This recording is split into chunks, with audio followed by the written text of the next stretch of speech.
Sahih al-Bukhari by Muhammad ibn Ismail ibn Ibrahim ibn al-Mughirah al-Bukhari, died in the year 256 Hijri.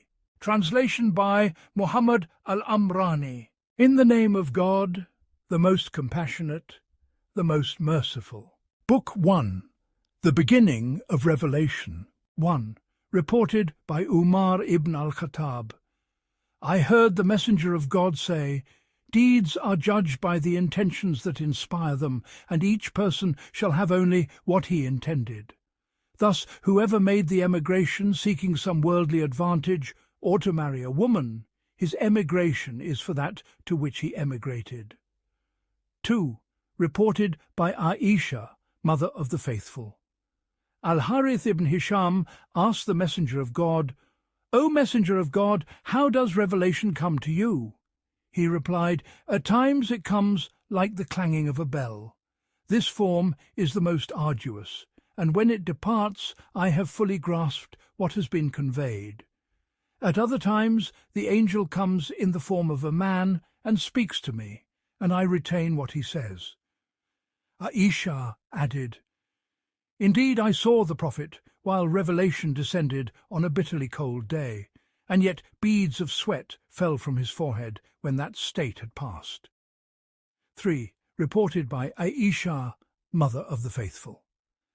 The first stirrings of revelation to God's messenger came as true dreams, clear as the light of dawn. Thereafter seclusion was made dear to him. He would withdraw to the cave of Hira, worshipping there for nights on end. He took provisions with him, returned to Khadijah to replenish them, and then went back again until suddenly the truth came upon him in the cave of Hira. The angel came and said, "Read." He replied, "I am not one who reads." The angel seized me and pressed me until I could bear no more, then released me and said, "Read." I replied, "I am not one who reads." He seized me again and pressed me a second time until I could bear no more, then released me and said, "Read." I replied, "What shall I read?" He seized me a third time, pressed me, then released me and said, "Read in the name of thy sustainer who created man from a clinging clot. Read, for thy sustainer is most generous." God's messenger then returned with the revelation, his heart trembling. He came to Khadijah bint Khuwaylid and said, "Cover me, cover me." They covered him until his fear subsided. Then he told her what had happened and said, "I fear for myself." Khadijah replied, "Never. By God, he will never abase you. You uphold the ties of kinship, you aid the weak and needy, you honor the guest, and you stand by those struck by calamity."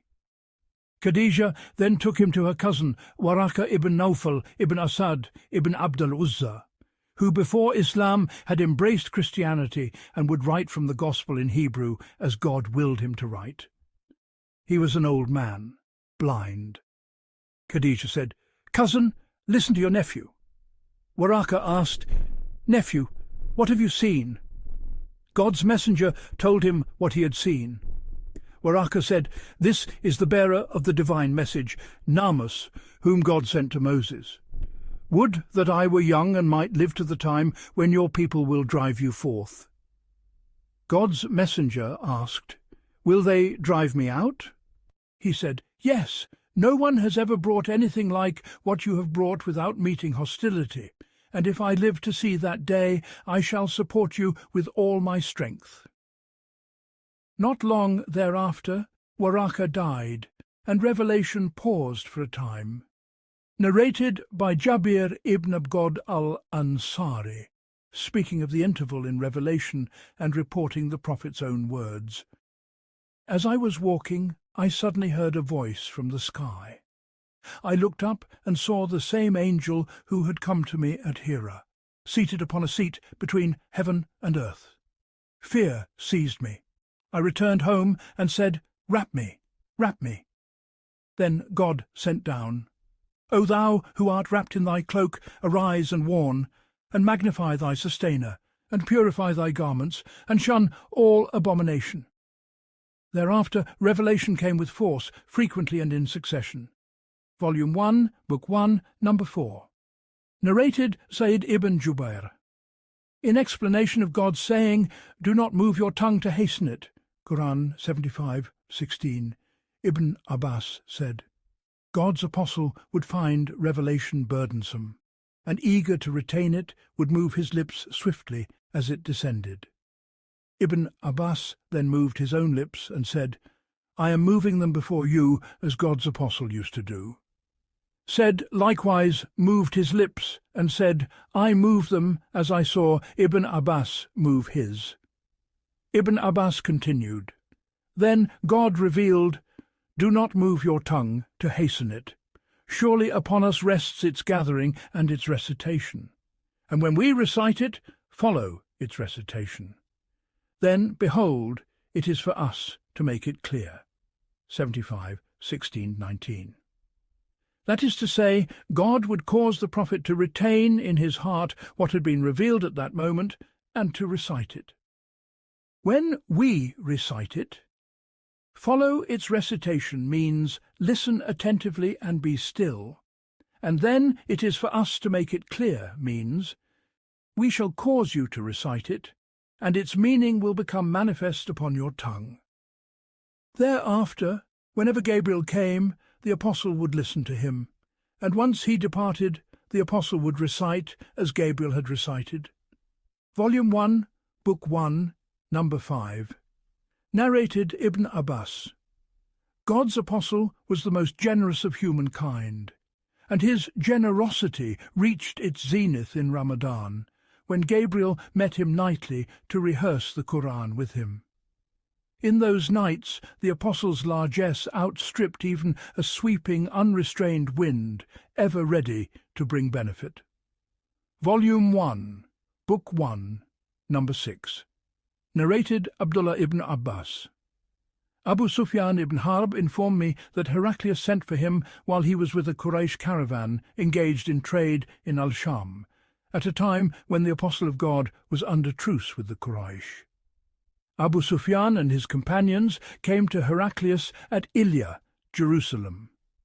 Surrounded by the leading Roman dignitaries, Heraclius had his translator ask, "Who among you is nearest in kin to the man who claims prophethood?" Abu Sufyan replied, "I am the nearest of those present." Heraclius said, "Bring him closer and place his companions behind him," and instructed the translator to tell them, "I shall question him. If he lies, refute him." Abu Sufyan added, "By God, were it not for shame that they would brand me a liar, I would have fabricated against him." Heraclius then asked, "What is his lineage among you?" Abu Sufyan, "He is of noble lineage." "Has anyone among you ever made such a claim before him?" Abu Sufyan, "No." "Was any of his forefathers a king?" Abu Sufyan, "No." "Do the notables follow him or the weak?" Abu Sufyan, "Rather the weak." "Are his followers increasing or decreasing?" Abu Sufyan, "They increase." "Does anyone who embraces his religion then loathe it and apostatize?" Abu Sufyan, "No." "Have you ever accused him of lying before he made his claim?" Abu Sufyan, "No." "Does he break his covenants?" Abu Sufyan, "No, we are under a truce with him, though we do not know what he will do therein." "Have you fought him?" Abu Sufyan, "Yes." "What has been the outcome?" Abu Sufyan, "Sometimes he prevails, and sometimes we." "What does he enjoin upon you?" Abu Sufyan, "He commands us to worship God alone without associating anything with him, to abandon what our forefathers said. He orders prayer, truthfulness, chastity, and maintaining ties of kinship." Heraclius said, "I asked you about his lineage, and you said he is of noble stock. Such are the apostles sent forth from the noblest of their people. I asked whether anyone had made such a claim before him. You said no, had it been otherwise. I might have thought he aspired to repeat a predecessor's claim." I asked if any ancestor was a king. You said no. Had it been otherwise, I might have thought he sought a lost sovereignty. I asked if you had accused him of lying. You said no. So how could one who refrains from lying about men lie about God? I asked whether the nobility or the weak follow him. You said the weak such have ever been the followers of the apostles. I asked whether they increase or decrease. You said they increase, thus does true faith progress until it reaches completion. I asked whether any who embrace his faith then detest it. You said no such is faith when its sweetness enters the heart and mingles with it. I asked whether he breaks covenants. You said no, and thus do apostles conduct themselves. And I asked what he commands. You said that he enjoins worship of God alone, forbids idolatry, and commands prayer, truthfulness, and chastity. If what you say is true, he will soon possess this very place beneath my feet. I knew, from the Scriptures, that he was to appear, though I did not know he would be from amongst you. Were I able to reach him, I would go to meet him, and were I with him, I would wash his feet. Heraclius then asked for the letter that God's apostle had sent, delivered by Dihya to the governor of Busra, and forwarded to him. It read, "In the name of God, the most gracious, the dispenser of grace, from Muhammad, God's servant and his apostle, to Heraclius, ruler of Byzantium. Peace be upon him who follows right guidance. Thereafter, I invite you to self-surrender unto God, al-Islam. Accept Islam, and you will be safe. God will grant you twofold reward. But if you turn away, upon you shall be the sin of the Arisian, your subjects. O people of the Scripture, come to a word that is equitable between us and you, that we worship none but God, that we associate nothing with him, and that none of us take one another as lords beside God. And if they turn away, say, bear witness that we are those who have surrendered to him." Qur'an 3:64. Abu Sufyan continued. When Heraclius finished, and the letter was read, the court erupted in clamour, and we were ushered out. I said to my companions, "The affair of Ibn Abi Kabsha, i.e., Muhammad, has become so great that even the king of Banu al-Asfar, the Byzantines, fears him." Thereafter certainty grew in me that he would prevail until God guided me to Islam. A sub-narrator added, Ibn an-Natur, governor of Ilya and Heraclius's confidant, reported that Heraclius awoke troubled and said to his priests, "Last night, by my reckoning of the stars, the leader of those who practice circumcision has arisen." They said, "None but the Jews practice it. Command that all Jews in the country be slain." As they deliberated, a messenger from the king of Ghassan arrived with news of God's apostle. Heraclius ordered an examination to see if the messenger was circumcised. He was. On learning that the Arabs also practiced circumcision, Heraclius remarked, "The sovereignty of the Arabs has appeared." He wrote to a learned friend in Rome and then travelled to Homs. When the reply came confirming his own conclusion regarding the emergence of a prophet, he assembled the Byzantine leaders behind closed doors and addressed them. "O Byzantines, if you desire success, right guidance, and continuity of your empire, pledge allegiance to this prophet." They bolted for the doors like wild asses, but the doors were shut. Realizing their aversion to Islam and despairing of their acceptance, he had them brought back and said, "What I said was but a test of your firmness." They prostrated to him and were pleased. Thus ended Heraclius's affair in this regard. Book 2, Belief, Iman, Hadith 720. Volume 1, Book 2, Number 7. Narrated Ibn Umar. God's apostle said, "Islam has been built upon 5. 1. Bearing witness that none is worthy of worship but God, and that Muhammad is God's apostle. 2. Establishing the prescribed prayer. 3. Rendering the purifying alms, zakah. 4. Pilgrimage to the house. And 5. Fasting in the month of Ramadan. Volume 1, Book 2, Number 8. Narrated Abu Huraira.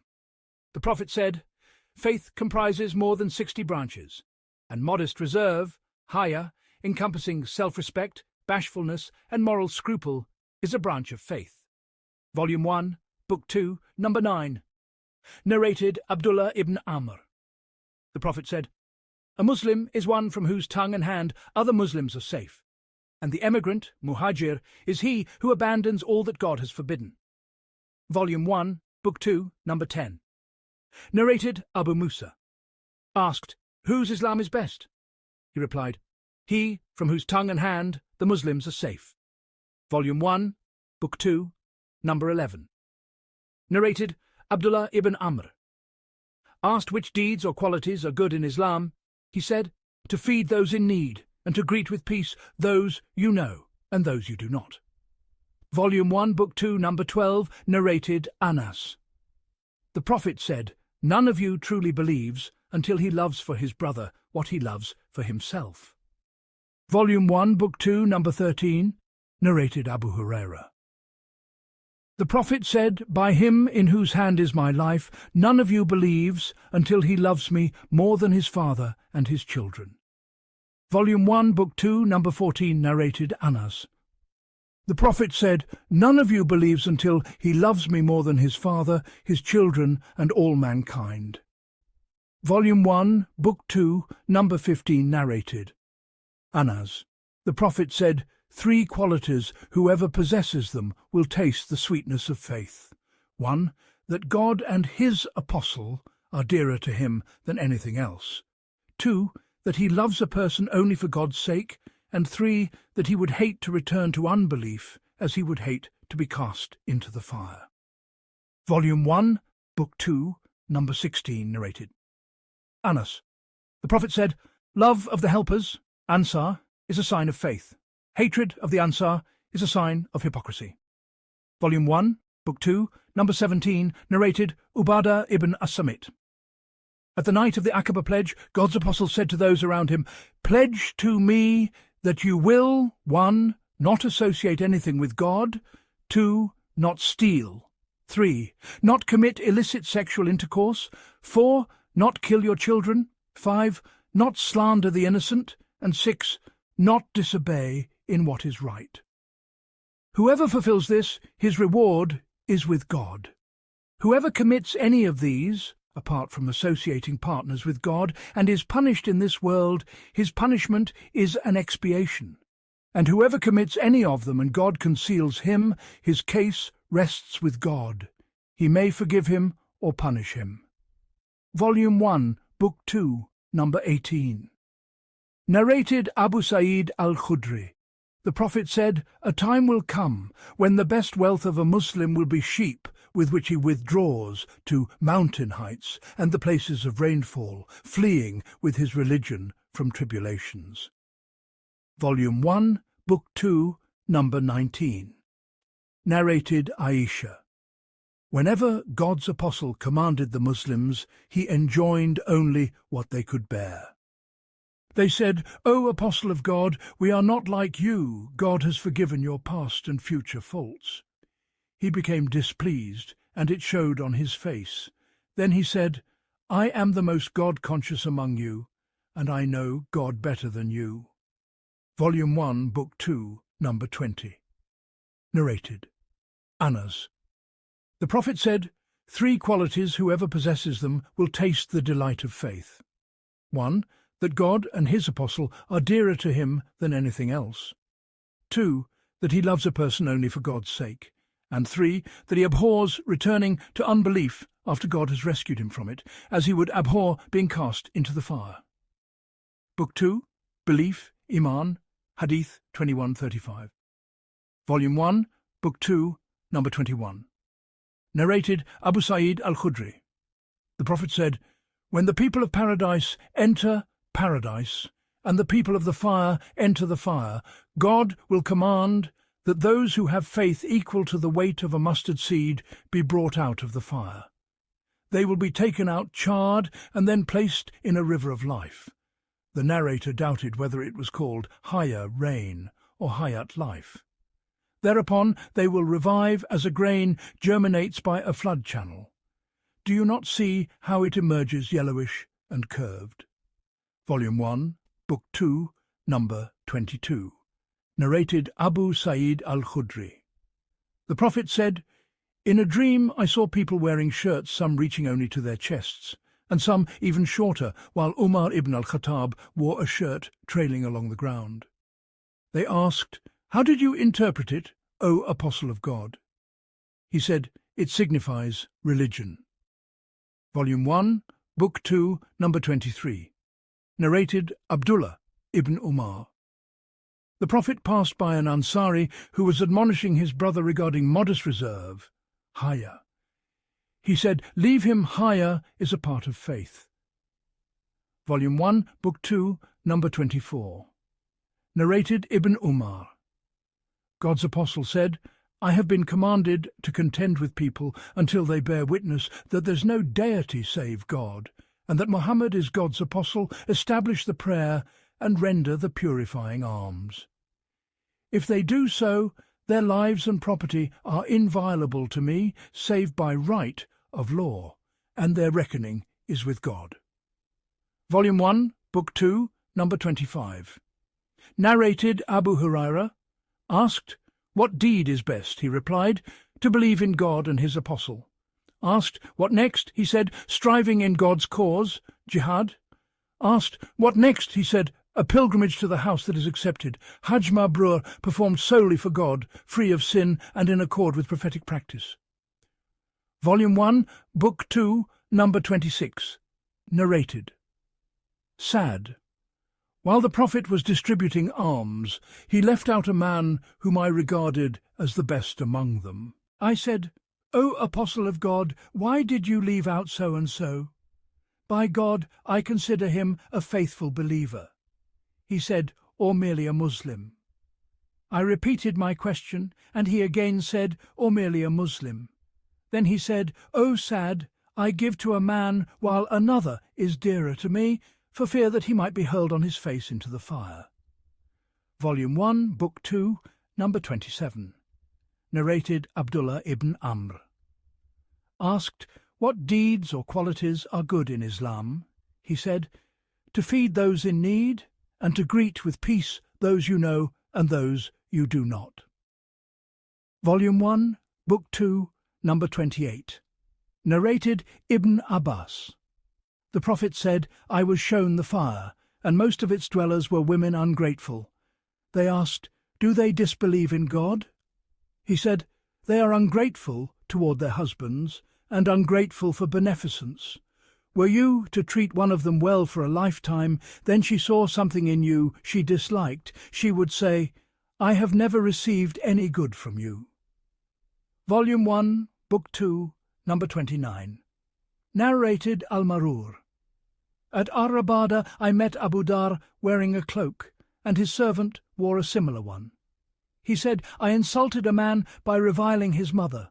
The Prophet said to me, 'O Abu Dar, did you abuse him by his mother? You still have traits of ignorance, Jahiliyyah. Your servants are your brothers. God has placed them under your authority.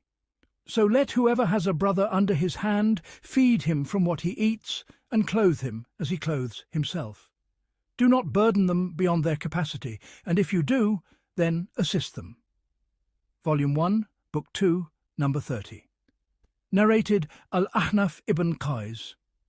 While going to aid Ali, I met Abu Bakr, who said, "Go back, for I heard the Apostle of God say, 'When two Muslims meet with their swords, both the killer and the killed are in the fire.'"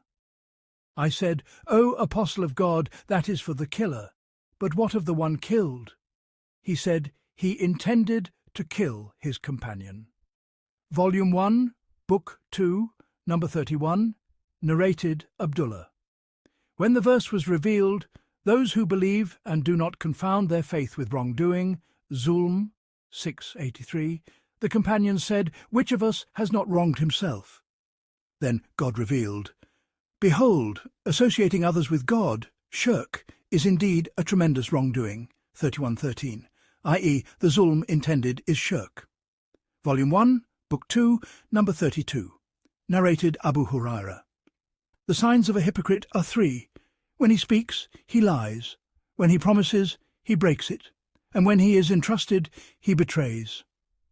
Volume 1, Book 2, number 33. Narrated Abdullah ibn Amr. 4 traits. Whoever possesses them is a pure hypocrite, and whoever has one of them has a trait of hypocrisy until he leaves it. When entrusted, he betrays. When he speaks, he lies. When he makes a covenant, he proves treacherous, and when he quarrels, he behaves in an obscene and wicked manner. Volume 1, Book 2, number 34. Narrated Abu Hurairah. Whoever stands in prayer during the night of destiny, Laylat al-Qadr, out of faith and seeking God's reward, his past sins will be forgiven. Volume 1, Book 2, number 35. Narrated Abu Hurairah. The Prophet said, "One who takes part in fighting in God's cause, compelled by nothing save faith in God and his apostles, will be recompensed by God either with reward, if he returns, or with booty, or with admission to paradise, if slain as a martyr. Were it not that I would thereby impose hardship on my community, I would not remain behind any expedition, Sariyah, and I would love to be martyred in God's cause, then brought to life, then martyred, then brought to life, and again martyred." Book 2, Belief, Iman, Hadith 3650. Volume 1, Book 2, number 36. Narrated Abu Hurairah. The Prophet said, "Whoever stands in prayer during the nights of Ramadan, out of faith and seeking God's reward, not for show his past sins, will be forgiven." Volume 1, Book 2, number 37. Narrated Abu Hurairah. The Prophet said, "Whoever fasts the month of Ramadan, out of faith and seeking God's reward, his past sins will be forgiven." Volume 1, Book 2, number 38. Narrated Abu Hurairah. The Prophet said, "The religion is ease, and none burdens himself in religion beyond his capacity, but that it will overwhelm him. So do not be extremists. Rather, aim for rightness, draw near to perfection, receive glad tidings, and seek strength for devotion in the mornings and the nights." Volume 1, Book 2, number 39. Narrated al-Bara ibn Azib. When the Prophet came to Medina, he first prayed facing the Holy House, Jerusalem, for 16 or 17 months, though he wished to face the Kaaba. The first prayer he offered facing the Kaaba was the Asr prayer with a group. Then one of those who had prayed with him passed by some people bowing toward Jerusalem in a mosque and said, "By God, I bear witness, I have prayed with God's apostle facing the Kaaba." They thereupon turned toward it while in prayer. The people of the scripture had been pleased at his facing Jerusalem. When he turned to the Kaaba, they disapproved. Al-Bara added, "Before the change of direction, some Muslims had died or been slain. We wondered about them. Then God revealed, God would never let your faith be lost." 2, 43, i.e., their prayers were valid. Volume 1, Book 2, number 40. Narrated Abu Hurairah. God's apostle said, "If one improves his practice of Islam, every good deed is multiplied tenfold up to 700 times, while a bad deed is recorded as but one." Volume 1, Book 2, number 41. Narrated Aisha. A woman was mentioned before the Prophet for her excessive prayer.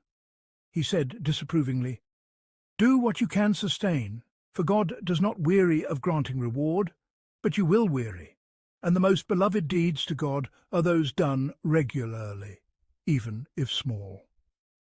Volume 1, Book 2, number 42. Narrated Anas. The Prophet said, "Whoever says none has the right to be worshipped but God, and has in his heart goodness equal to a barley grain, will be brought out of the fire.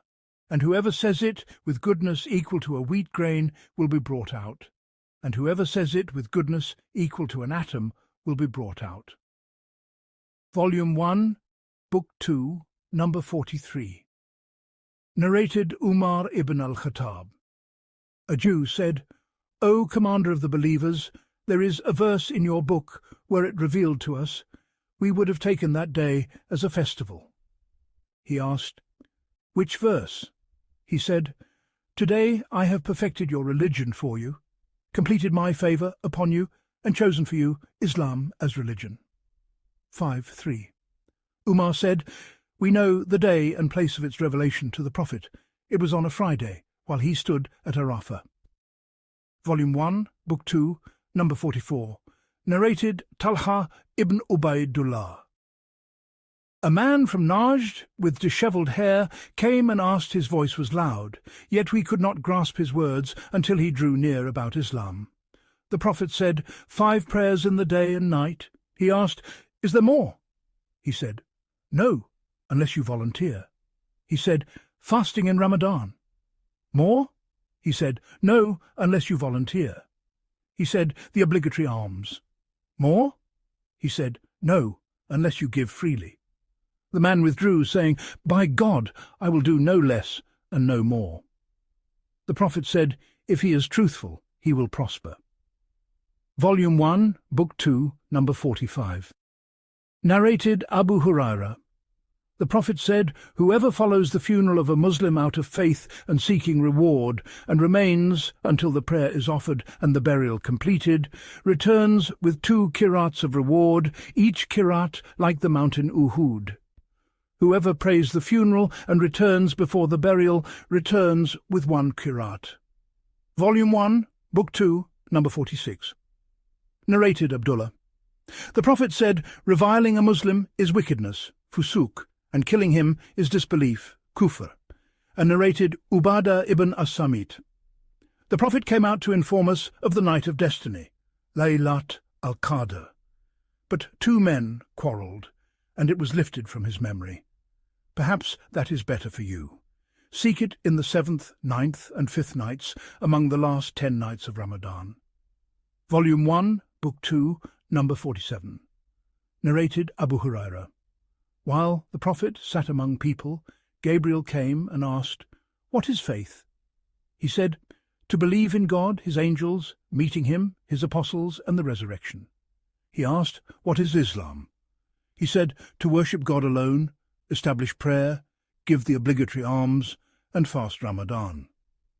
He asked, "What is ihsan, spiritual excellence?" He said, "To worship God as though you see him, and if you do not see him, know that he sees you." He asked, "When is the hour?" He said, "The one asked knows no more than the questioner, but I will tell you its portents.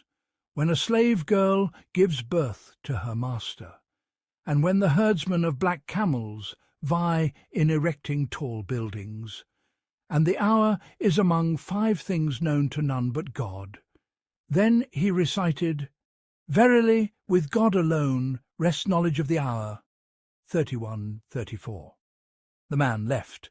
The Prophet asked them to bring him back, but he had vanished. He said, "That was Gabriel. He came to teach you your religion." Volume 1, Book 2, number 48. Narrated Abdullah ibn Abbas. Abu Sufyan related that Heraclius asked him whether Muhammad's followers were increasing or decreasing.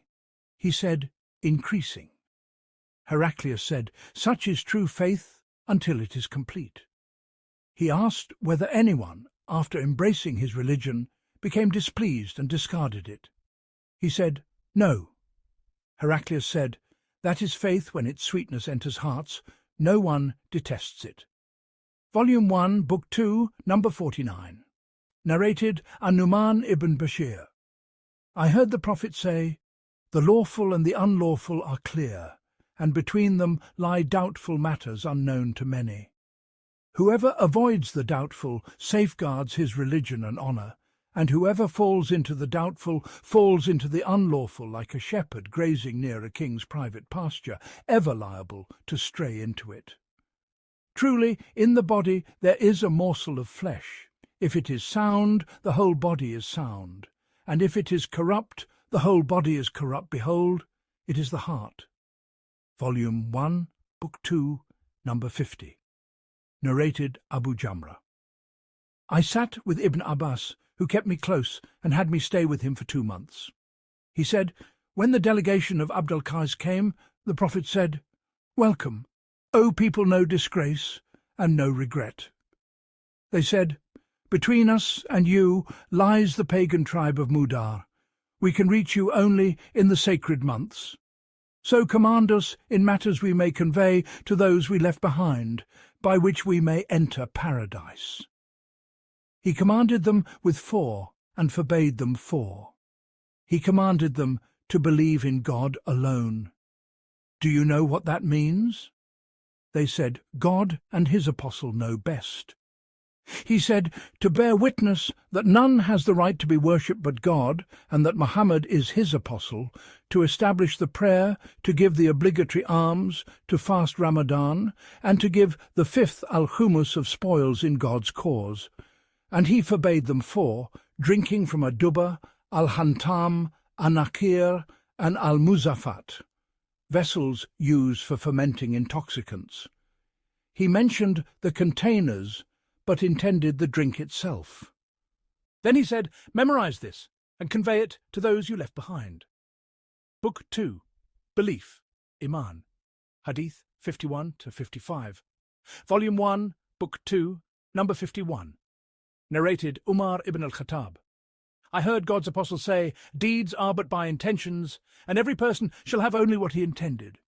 Thus, one whose emigration was to God and his apostle, his emigration was to God and his apostle.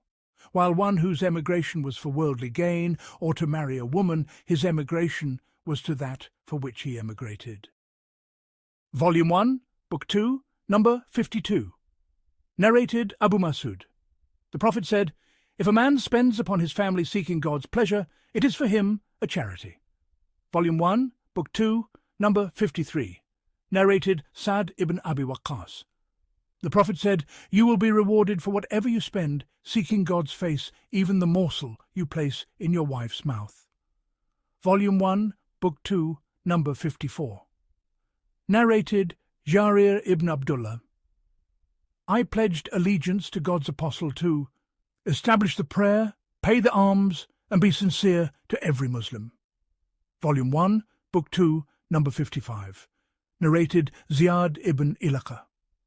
On the day al-Mughirah ibn Shuba died, Jarir praised God and exhorted, be mindful of God, the one without partner. Be calm until your leader comes. Then he said, I pledge to the Prophet to be sincere to every Muslim by the Lord of this mosque. I am sincere to you. He then sought God's forgiveness and descended. Book 3, Knowledge Ilm, Hadith 56-136. Volume 1, Book 3, number 56. Narrated Abu Hurairah. While the Prophet was speaking, a Bedouin asked, when is the hour? He continued his speech. When he finished, he asked, where is the questioner? The man said, here. He said, when trust is lost, await the hour. Asked, how is it lost? He replied, when authority is given to the unfit. Volume 1, Book 3, number 57. Narrated Abdullah ibn Amr. The Prophet joined us on a journey while we were performing ablution, merely wiping our feet. He called out twice or thrice, save your heels from the fire. Volume 1, Book 3, number 58. Narrated Ibn Umar. The Prophet said, among the trees is one whose leaves do not fall. It is like the Muslim. Name it. They considered the desert trees. I thought of the date palm, but felt shy. He said, it is the date palm. Volume 1, Book 3, numbers 59-62. Narrated by several companions. As above the date palm, as the exemplar of the Muslim.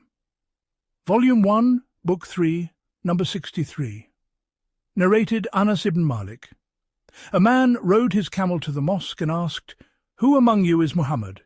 He was reclining among his companions. He said, I am. The man said, I will ask you sternly, do not be angered.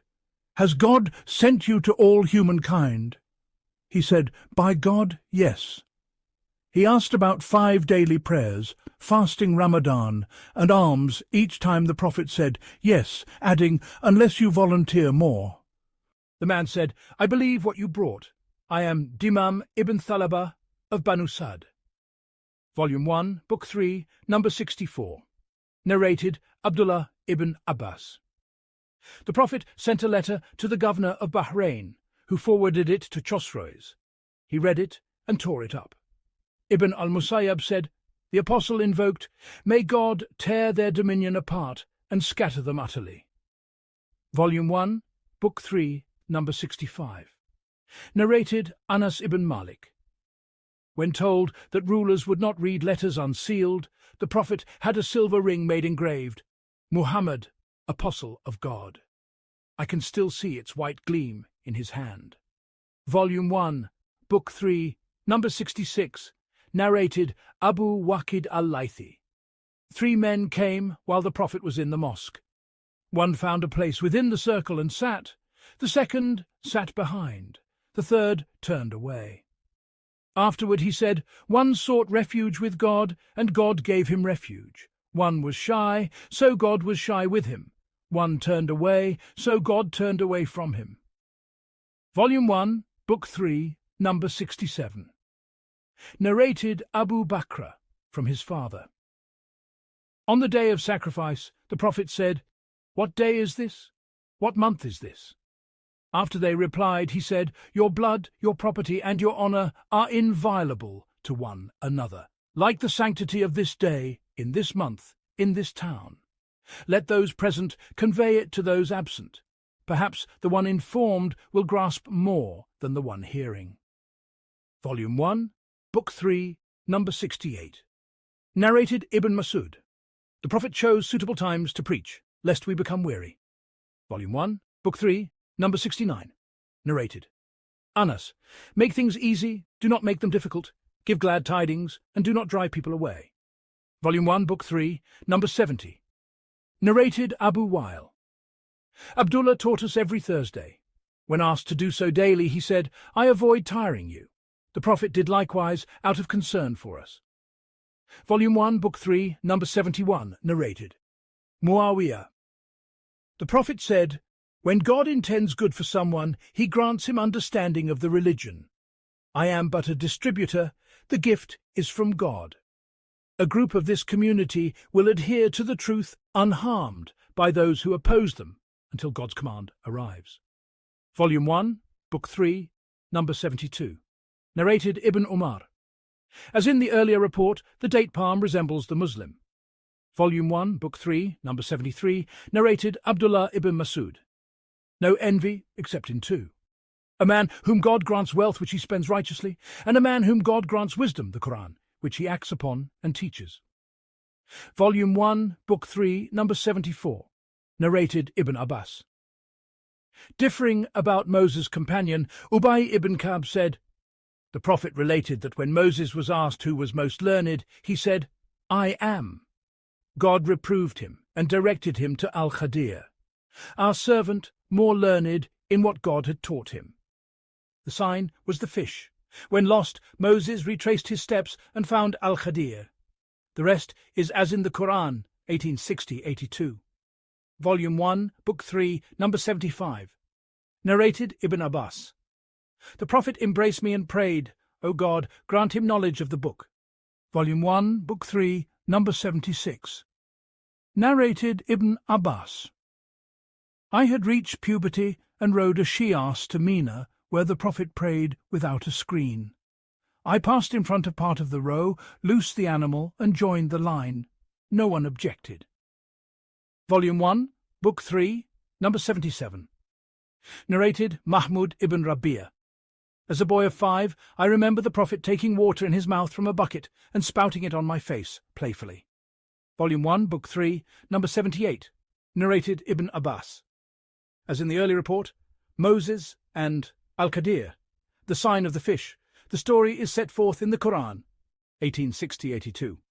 Volume 1, Book 3, number 79. Narrated Abu Musa. The guidance and knowledge God sent me with is like abundant rain. A fertile land absorbs it and brings forth growth. Another holds water and benefits people. A third is barren, neither holding water nor producing vegetation. Such are those who grasp and transmit God's guidance, and those who pay it no heed. Volume 1, Book 3, number 80. Narrated Anas. Among the portents of the hour, knowledge will be taken by the death of the learned, ignorance will prevail, wine will be drunk, and open fornication will spread. Volume 1, Book 3, number 81. Narrated Anas. As above, and women will increase while men decrease, so that 50 women will be looked after by one man. Volume 1, Book 3, number 82. Narrated Ibn Umar. In a dream, a vessel of milk was brought to me. I drank until I felt its moisture at my nails. Then I gave the rest to Umar. The Prophet said, "It is knowledge." Volume 1, Book 3, number 83. Narrated Abdullah ibn Amr ibn al-As. On the farewell Hajj, people asked about performing rites out of order, shaving before sacrifice, sacrificing before stoning. Each time he said, "Do it now, there is no harm." Volume 1, Book 3, number 84. Narrated Ibn Abbas. As above, when told I sacrificed before stoning, he gestured at Tewin. No harm. Another said, I shaved before sacrifice, and he gestured Natiui. No harm. Volume 1, Book 3, number 85. Narrated Abu Hurairah. The Prophet said, knowledge will be taken away by the death of scholars. Ignorance and tribulations will appear, and Hajj will increase. Asked, what is Hajj? He gestured, killing. Volume 1, Book 3, number 86. Narrated Asma. During an eclipse the Prophet prayed long. Afterward he praised God and said, I was shown paradise and hell. It has been revealed to me that you will be tried in your graves like the trial of the false Messiah. You will be asked about this man, Muhammad. A believer will say, he is Muhammad, God's apostle. He came with clear proofs. We believed and followed. The hypocrite or doubter will say, I do not know. I said only what the people said. Volume 1, Book 3, number 87. Narrated Abu Jamra. The delegation of Abd al-Qais came. The Prophet welcomed them, and as they could come only in the sacred months due to Mudar, he commanded 4 and forbade 4. To believe in God alone, bearing witness to his oneness and that Muhammad is his apostle. Establish prayer, pay alms, fast Ramadan, and give the 5th of spoils. And he forbade them vessels used for fermenting intoxicants, ad-duba, al-hantam, al-muzaffat, and an-nakir. Memorize and convey. Volume 1, Book 3, number 88. Narrated Abdullah ibn Abi Mulaika. Uqba ibn al-Harith married the daughter of Abi Ihab. A woman claimed she had suckled both him and his wife. The Prophet said, how can you keep her when it is said she is your milk sister? He therefore divorced her, and she married another. Volume 1, Book 3, number 89. Narrated Umar. My Ansari neighbour and I alternated visits to the Prophet. One day he knocked urgently. A great matter. I went to Hafsa, she wept. Has the Prophet divorced you? I do not know. I entered and asked, have you divorced your wives? He replied, no. I said, Allahu Akbar. For details, see the longer narration. Volume 1, Book 3, number 90. Narrated Abu Masud al-Ansari. A man complained, I avoid the congregational prayer because so-and-so prolongs it. I never saw the Prophet more severe in counsel. O people, some of you make others averse to prayer. Whoever leads should shorten, for among them are the weak, the sick, and those with needs. Volume 1, Book 3, number 91. Narrated Zayd ibn Khalid al-Juhani. Asked about a found article, Lukata. He said, note its tie and container, announce it for a year, then use it, but give it to its owner if he comes. As for a lost camel, he grew angry and said, you have nothing to do with it. It has its water, can find pasture, and will find its owner. Of a lost sheep, he said, it is for you, your brother, or the wolf. Volume 1, Book 3, number 92. Narrated Abu Musa. People asked questions the Prophet disliked. When they insisted, he said, "Ask me anything." One asked his paternity. He answered it. Seeing anger in his face, Umar said, "We repent to God." Volume 1, Book 3, number 93. Narrated. Anas, Abdullah ibn Hudhafa asked about his paternity. The Prophet answered, then told them repeatedly to ask. Umar knelt and said thrice, "We are content with God as Lord, Islam as religion, and Muhammad as Prophet," whereupon the Prophet fell silent.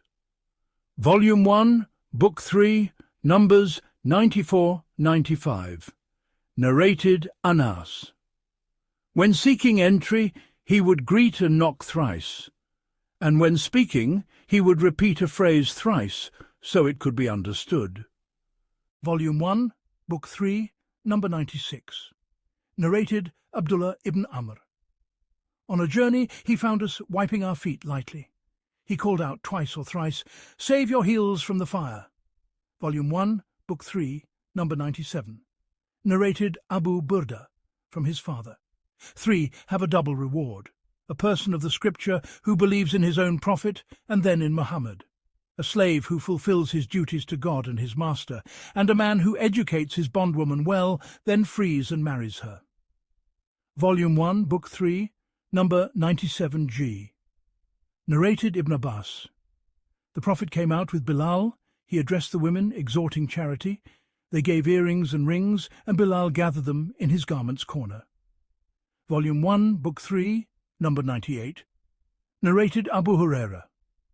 Asked who will be the happiest with his intercession on the day of resurrection, he said, "I thought none would ask before you, Abu Huraira, given your eagerness for hadith. The happiest will be he who says sincerely from his heart, 'None has the right to be worshipped but God.'" And Umar ibn Abdul Aziz wrote to Abu Bakr ibn Hazm to collect hadith, fearing the loss of knowledge. "Teach the ignorant knowledge vanishes only when withheld." Volume 1, Book 3, number 99. Narrated Abdullah ibn Dinar. He related the same instruction from Umar ibn Abdul Aziz, fear the passing of the learned. Volume 1, Book 3, number 100. Narrated Abdullah ibn Amr. God does not seize knowledge by snatching it from hearts, but by taking the souls of the learned, until, when no scholar remains, people take ignorant ones as leaders who give judgments without knowledge, going astray and leading others astray. Volume 1, Book 3, number 101. Narrated Abu Sa'id al-Khudri. Women asked for a day. He taught them and said, "A woman whose 3 children die will be screened from the fire by them." Asked, "And 2?" He said, "Even 2." Volume 1, Book 3, number 102. Narrated Abu Sa'id, as above, Abu Huraira clarified, children who had not reached the age of responsibility. Volume 1, Book 3, number 103, narrated Ibn Abi Mulaika, from Aisha. The Prophet said, "Whoever is called to account will be punished." I said, "But God says he shall be given an easy reckoning." 84.8. He said, "That is merely the presentation of the account, but whoever is closely examined regarding it will be ruined." Volume 1, Book 3, number 104. Narrated Sa'id, from Abu Shurai. The day after the conquest of Mecca, the Prophet declared, "God, not the people, made Mecca a sanctuary. So whoever believes in God and the last day should neither shed blood therein nor cut its trees. Fighting therein was permitted to me for a short while on that day. Today its sanctity is as before. Convey it to those absent." Asked later, Amr ibn Sa'id retorted, "Mecca does not protect a disobedient, a murderer, or a thief who takes refuge there." Volume 1, Book 3, number 105. Narrated Abu Bakr. "Your blood, property, and honour are sacred to one another as this day of yours in this month of yours. Those present must inform those absent." The Prophet repeated, "Have I conveyed?" and God's apostle spoke the truth. Volume 1, Book 3, number 106. Narrated Ali, do not lie about me. Whoever intentionally lies about me, let him take his seat in the fire. Volume 1, Book 3, number 107. Narrated Abdullah ibn az-Zubayr. My father said he heard the Prophet say, whoever lies about me intentionally, let him take his seat in the fire. Volume 1, Book 3, number 108. Narrated Anas. What restrains me from narrating many hadiths is that the Prophet said, whoever lies upon me intentionally, let him take his seat in the fire. Volume 1, Book 3, number 109, narrated. Salama, whoever ascribes to me what I did not say, let him take his seat in the fire. Volume 1, Book 3, number 110, narrated Abu Hurairah. Name yourselves with my name, but do not take my kunya, Abu al-Qasim. Whoever sees me in a dream has truly seen me, for Satan cannot imitate me. And whoever lies about me intentionally, let him take his seat in the fire. Volume 1, Book 3, number 111. Narrated Ash-Shabi. Asked whether he had a book apart from the Qur'an, Ali said, only God's book, or understanding granted to a Muslim, or this scroll. It contains rulings on blood money, diya, ransoming captives, and that a Muslim is not killed in retaliation for a disbeliever. Volume 1, Book 3, number 112. Narrated Abu Hurairah. In the year of the conquest, Khuzā killed a man of Banu Layth. The Prophet proclaimed Mecca's inviolability. Fighting therein was not permitted to anyone before me, nor after me. It was lawful to me only for some hours. Its thorny shrubs and trees are not to be cut, and its lost property not picked up except to announce it. If someone is killed, the nearest relative chooses blood money or retaliation. A Yemeni man asked that this be written. A Qurashi asked an exception for al-Idkhir, a fragrant grass, used in houses and graves. He said, except al-Idkhir. Volume 1, Book 3, number 113. Narrated Abu Hurairah. None among the companions narrates more hadith than I, except Abdullah ibn Amr, for he used to write, and I did not. Volume 1, Book 3, number 114. Narrated Ubaydullah ibn Abdullah. Ibn Abbas said, when the Prophet's illness intensified, he said, bring me writing material, so I may write for you something after which you will not go astray. Umar said, the book of God is sufficient for us. They differed and raised their voices. He said, leave me. Ibn Abbas would say, the calamity was what came between the Prophet and his writing. Volume 1, Book 3, number 115. Narrated Salama.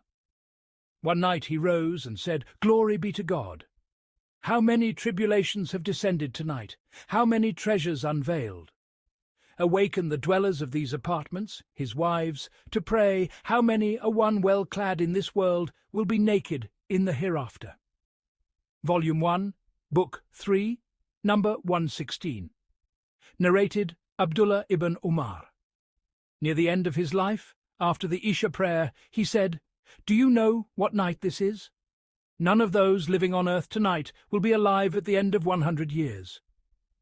Volume 1, Book 3, number 117. Narrated Ibn Abbas.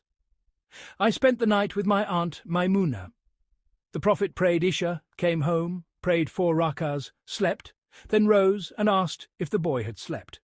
He performed a light ablution from a hanging skin, stood to pray. I stood at his left, he moved me to his right. He prayed what God willed, then slept until I heard him snore, then went to the morning prayer without renewing ablution. Volume 1, Book 3, number 118. Narrated Abu Hurairah. People say I narrate much. Were it not for 2 verses, 159, 160, I would not narrate. Our emigrants were busy in the market, our helpers with their property. I kept close to God's apostle, satisfied with what sufficed me, attending what they did not, and memorizing what they did not. Volume 1, Book 3, number 119. Narrated Abu Hurairah. I said, "O Apostle of God, I hear much from you, but forget."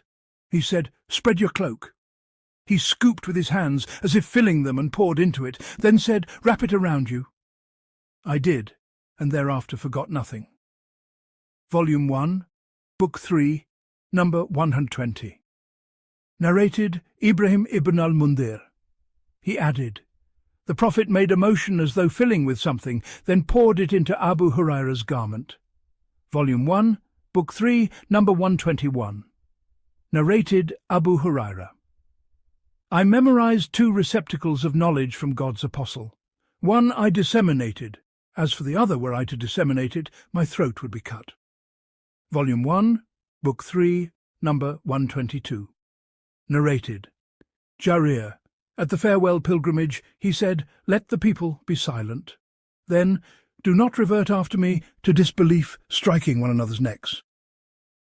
Volume 1, Book 3, number 123, narrated Sayyid ibn Jubair. Ibn Abbas said regarding Nawf al-Bakali's claim that the Moses who met al-Khadir was not the Moses of Bani Israel, the enemy of God has lied. Volume 1, Book 3, number 124. Narrated Ubay ibn Ka'b. The Prophet said Moses addressed Israel and was asked who was most learned. He said, "I." God reproved him and directed him to our servant al-Khadir at the junction of the 2 seas. The sign was a fish that would be lost. Moses went with Yusha, found al-Khadir, and accompanied him until the events of the ship, the boy, and the wall. The Prophet added, "May God have mercy on Moses. Had he been more patient, we would have learned more of their story." Volume 1, Book 3, number 125. Narrated Abu Musa. Asked, "What kind of fighting is in God's cause?" He said, "He who fights so that God's word is supreme, he fights in God's cause." Volume 1, Book 3, number 126. Narrated Abdullah ibn Amr. On Hajj, people kept asking about performing rites out of order. Each time he said, "Do it, there is no harm." Volume 1, Book 3, number 127, narrated Abdullah. Some Jews asked about the Spirit. He remained silent until revelation came.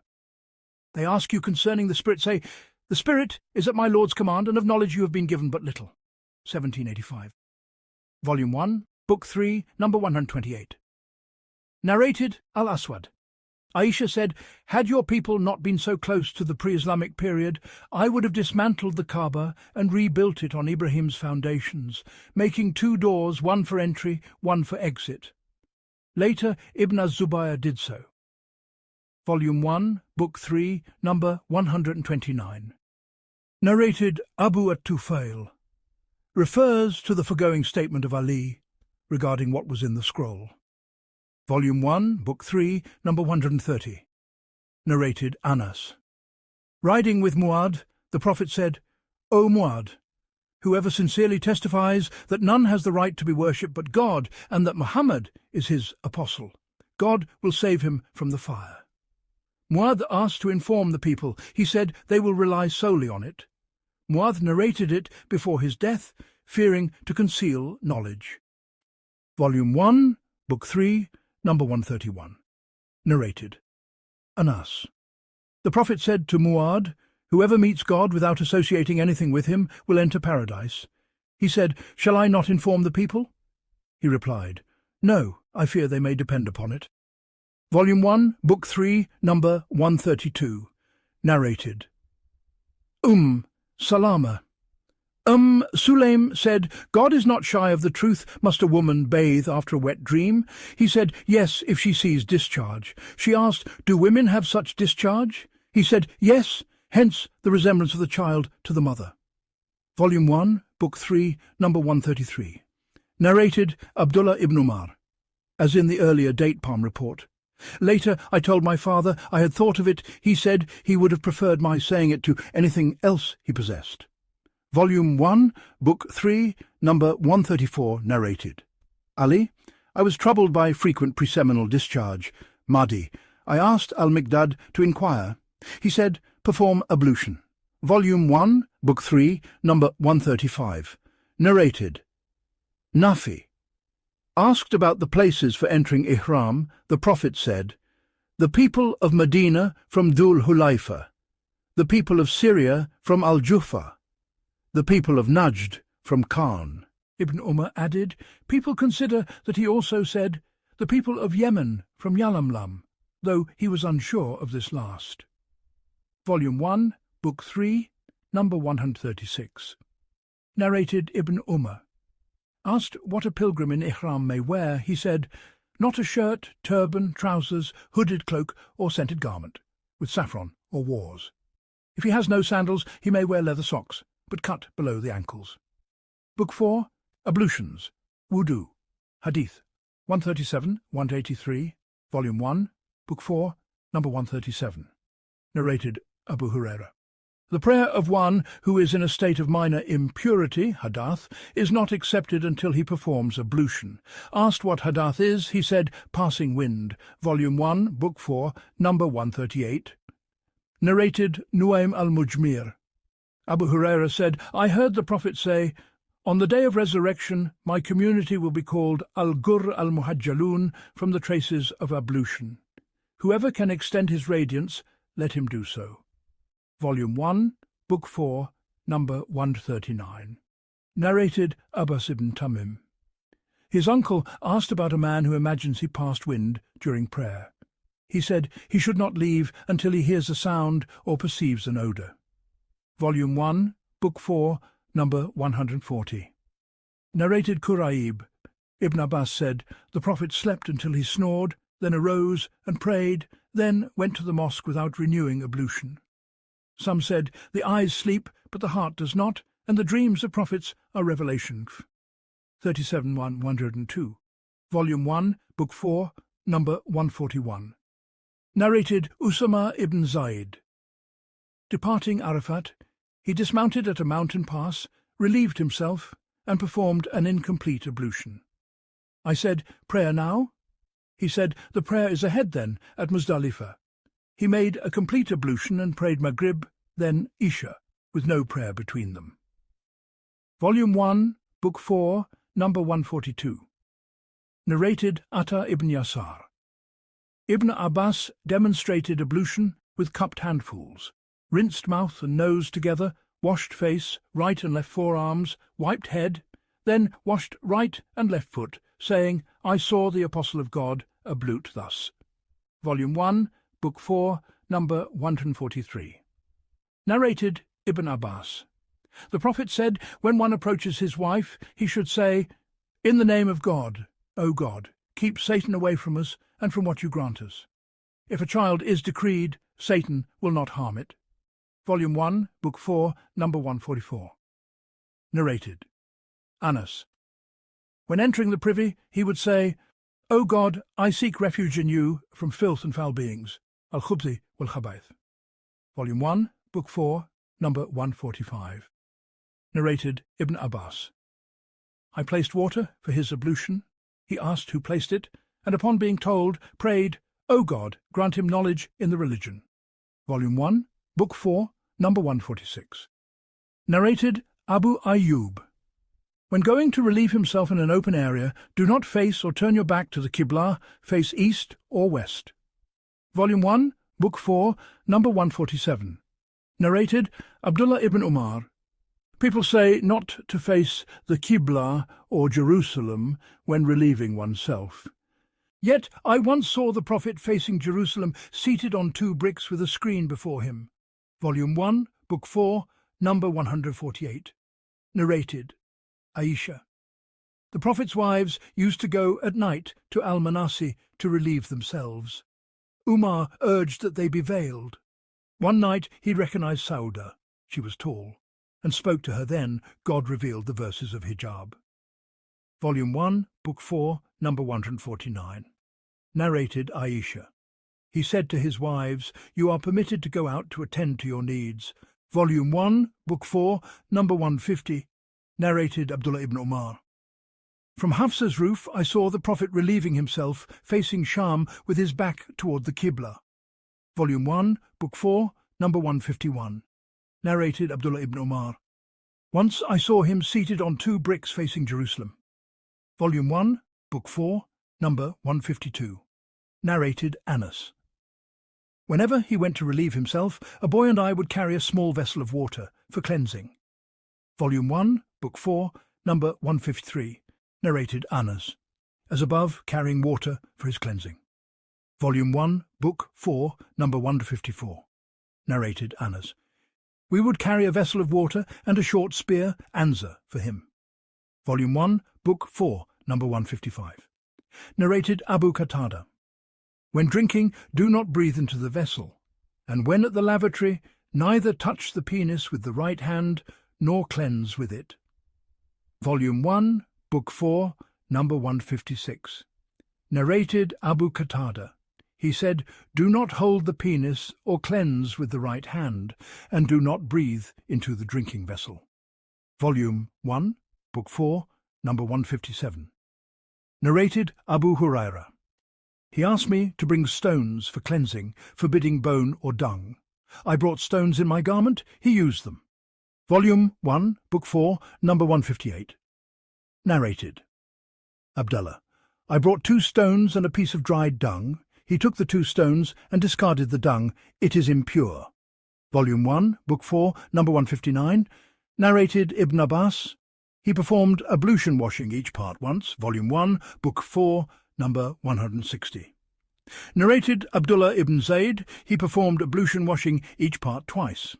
Volume 1, Book 4, number 161. Narrated Humran, the freedman of Uthman. I saw Uthman perform a complete ablution washing parts thrice, wiping the head, then say, I saw the Prophet ablute thus, and say, whoever performs ablution like this and prays 2 rakahs, absent distraction, his past sins are forgiven. He added the verse 2159 to justify narrating, whoever performs ablution well and attends the prescribed prayer, God forgives his sins between that prayer and the next. Volume 1, Book 4, number 162. Narrated Abu Hurairah. Whoever performs ablution should snuff water into his nose, then expel it. And whoever cleanses with stones should do so in odd numbers. Volume 1, Book 4, number 163. Narrated Abu Hurairah. He said, put water into your nose and expel it. Cleanse with stones in odd numbers. When rising from sleep, wash your hands before inserting them into the ablution vessel, for you do not know where your hands lay. Volume 1, Book 4, number 164. Narrated Abdullah ibn Amr. Again he called out to those wiping their heels, save your heels from the fire. Volume 1, Book 4, number 165. Narrated Humran, Uthman's ablution as above, with the same statement about 2 rakahs of focused prayer. Volume 1, Book 4, number 166, narrated Muhammad ibn Ziyad. Abu Hurairah, seeing people performing ablution, said, perfect your ablution, for Abu al-Qasim said, save your heels from the fire. Volume 1, Book 4, number 167. Narrated Ubayd ibn Jurayj. He asked Ibn Umar about 4 practices, touching only the Yemeni corners, wearing tanned leather shoes, dyeing with henna, and delaying ihram until the 8th of Dhul Hijjah. He replied, I saw the Prophet touch only the 2 Yemeni corners, saw him wearing non-hairy shoes, and he would wash and then put them on, saw him dyeing with henna, and I did not see him enter ihram until he set out for Hajj on the 8th. Volume 1, Book 4, number 168. Narrated Atiyah. When washing his deceased daughter, he said, start with her right side and parts washed in ablution. Volume 1, Book 4, number 169, narrated Aisha. He loved to begin with the right in wearing shoes, combing hair, purification, and in all matters. Volume 1, Book 4, number 170, narrated Anas. At Asr time, water was sought for ablution, but was scarce. A vessel was brought. He placed his hand in it, and water gushed from between his fingers until all performed ablution, a prophetic sign. Volume 1, Book 4, number 171. Narrated Ibn Sirin. I said to Ubaidah, I have some of the Prophet's hair from Anas or his family. He said, If I had a single hair from him, it would be dearer to me than the world and all in it. Volume 1, Book 4, number 172. Narrated Anas. When his head was shaved, Abu Talha took his hair first. Volume 1, Book 4, number 173. Narrated Abu Hurairah. He said, "If a dog drinks from your vessel, wash it 7 times." Volume 1, Book 4, number 174. Narrated Abu Hurairah. A man saw a dog eating mud from thirst. He filled his shoe with water and gave it to the dog. God thanked him and admitted him to paradise. Ibn Umar added, "In the Prophet's time, dogs entered and exited the mosque, and people did not splash water upon their traces." Volume 1, Book 4, number 175. Narrated Adi ibn Hatim. He asked about hunting with dogs. He said, "If you send your trained dog, invoking God's name, and it catches, eat. But if it eats from it, do not eat for it, hunt it for itself. If your dog is joined by another, upon which you did not invoke God's name, do not eat." Volume 1, Book 4, number 176. Narrated Abu Hurairah. A person is considered in prayer as long as he awaits the prayer in the mosque, so long as he does not hadath. Asked what hadath is, he said, "Passing wind." Volume 1, Book 4, number 177. Narrated Abbas ibn Tamim. The Prophet said, "Do not leave your prayer unless you hear a sound or smell something." Volume 1, Book 4, number 178. Narrated Ali. Owing to frequent madi, I asked al-Miqdad to inquire. He said, "Ablution is required." Volume 1, Book 4, number 179. Narrated Zayd ibn Khalid. Asked about intercourse without ejaculation, Uthman said, "Ablution like that for prayer, and wash the penis." He said he heard this from the Prophet. Several companions concurred. This was later superseded by the ruling that a full bath is required. Volume 1, Book 4, number 180. Narrated Abu Sa'id al-Khudri. An Ansari came with water dripping from his head. The Prophet said, "Perhaps we hastened you? If one is hurried during intercourse or does not ejaculate, then ablution suffices." This too was later superseded by requiring a full bath. Volume 1, Book 4, number 181. Narrated Usama ibn Zayd. After Arafat he relieved himself. I poured water, he performed ablution. I asked about praying. He said the prayer place is ahead, namely Muzdalifah. Volume 1, Book 4, number 182. Narrated al-Mughirah ibn Shuba. On a journey he relieved himself. I poured water for his ablution. He washed his face and forearms, wiped his head, and wiped over his leather socks. Volume 1, Book 4, number 183. Narrated Abdullah ibn Abbas. I slept at Maymuna's while the Prophet lay along the breadth of the cushion. He slept past the middle of the night, then awoke rubbing sleep from his face, recited the last 10 verses of Al-Amrani, performed a perfect ablution from a hanging skin, and stood to pray. I imitated his ablution and stood at his left. He placed his right hand on my head, took my right ear, and drew me to his right. He prayed 2 rak'ahs at a time, repeating this 6 times, then prayed the witr. He lay down until the mu'adhin came. He rose, prayed 2 light rak'ahs, and then led the dawn prayer. Volume 1, Book 4, number 184. Narrated by Asma bint Abi Bakr. I went to Aisha, the Prophet's wife, during a solar eclipse. The people were standing in prayer, and she too was praying. I asked, "What has happened to the people?" She gestured with her hand toward the sky and said, "Subhan God." I asked, "Is there a sign?" She replied, "Yes." So I too stood to pray until I fainted. Later I poured water over my head.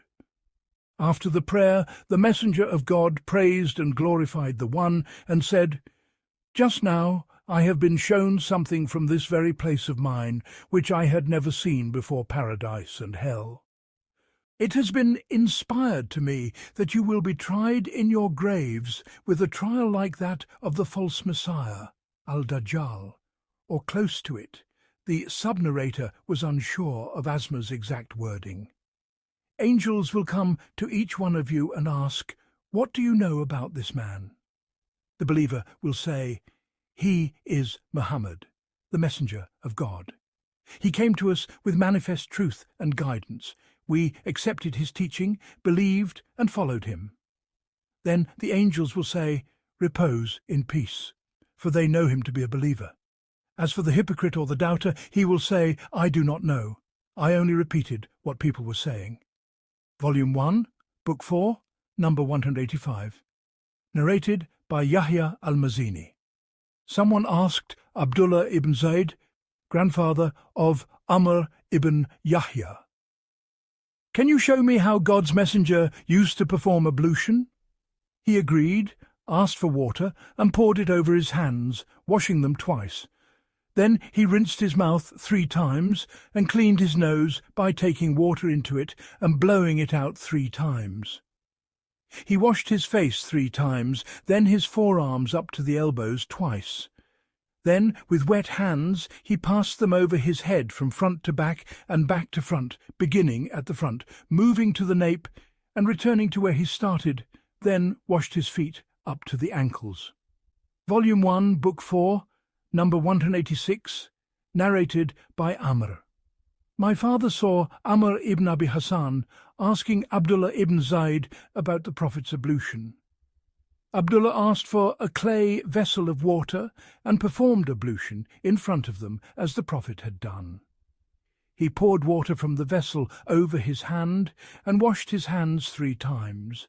Then, placing his hands into the water, he rinsed his mouth and washed his nose by taking water into it and blowing it out with 3 handfuls of water. Again he placed his hand in the water and washed his face 3 times. He washed his forearms up to the elbows twice. Then, with his hands wet, he passed them once over his head, bringing them to the front and then to the back. And then he washed his feet up to the ankles. Volume 1, Book 4, number 187. Narrated by Abu Juhayfa.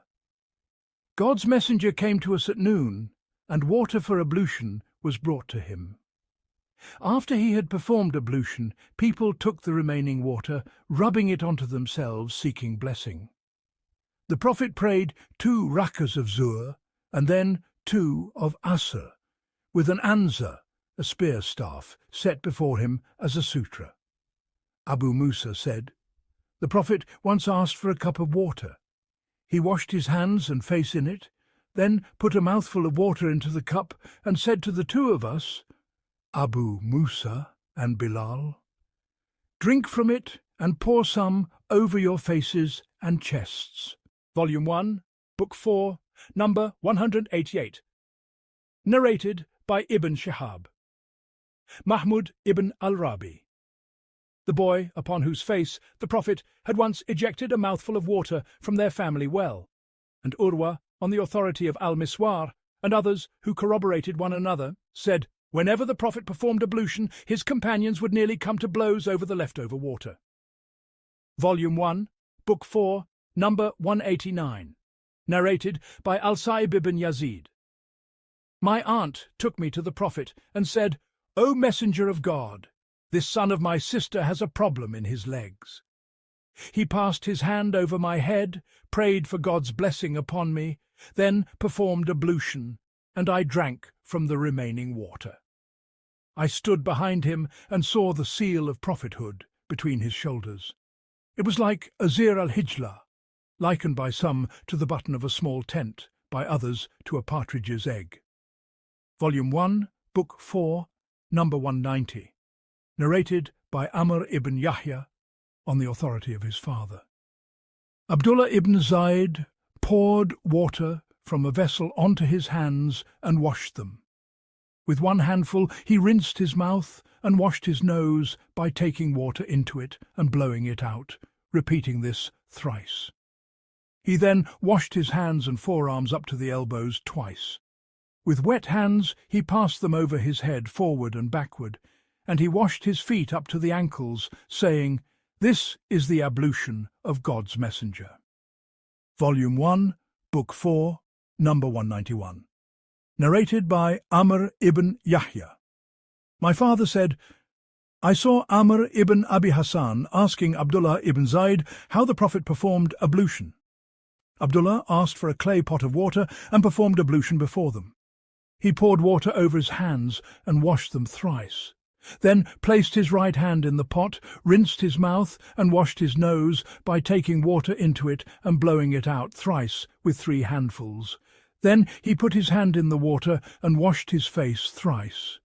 Then he put his hand in the pot and washed his forearms up to the elbows twice. Then he again put his hand in the water and passed his wet hands over his head, bringing them to the front and then to the back. Then, once more dipping his hand, he washed his feet up to the ankles. Volume 1, Book 4, number 192. Narrated by Wuhaib. He added that in the narration above, 191, the Prophet had passed his wet hands over his head. Volume 1, Book 4, number 193. Narrated by Jabir. God's messenger came to visit me while I was ill and unconscious. He performed ablution, then sprinkled some of the remaining water over me. I regained consciousness and said, O messenger of God, to whom will my inheritance pass? For I have neither ascendants nor descendants. Then the verses regarding the laws of inheritance, al-Fara'id, were revealed. Volume 1, Book 4, number 194. Narrated by Anas. It was time for prayer. Those living nearby rose and went to their homes to perform ablution. Others remained sitting. Then a painted stovepot, mikdab, containing water, was brought to God's messenger. The vessel was small, not wide enough for one to spread a hand within it, yet everyone performed ablution from it. We asked Anas, "How many were you?" He said, "We were 80 or more." This was among the miracles granted to God's messenger. Volume 1, Book 4, number 195. Narrated by Abu Musa. Once the Prophet asked for a cup of water. He washed his hands and face in it, and also put a mouthful of water into it. Volume 1, Book 4, number 196. Narrated by Abdullah ibn Zayd. The Prophet came to us, and we brought him water in a brass pot. He performed ablution thus. He washed his face 3 times, his forearms to the elbows twice, then gently passed his wet hands over his head from front to back and back to front, and washed his feet up to the ankles. Volume 1, Book 4, number 197. Narrated by Aisha.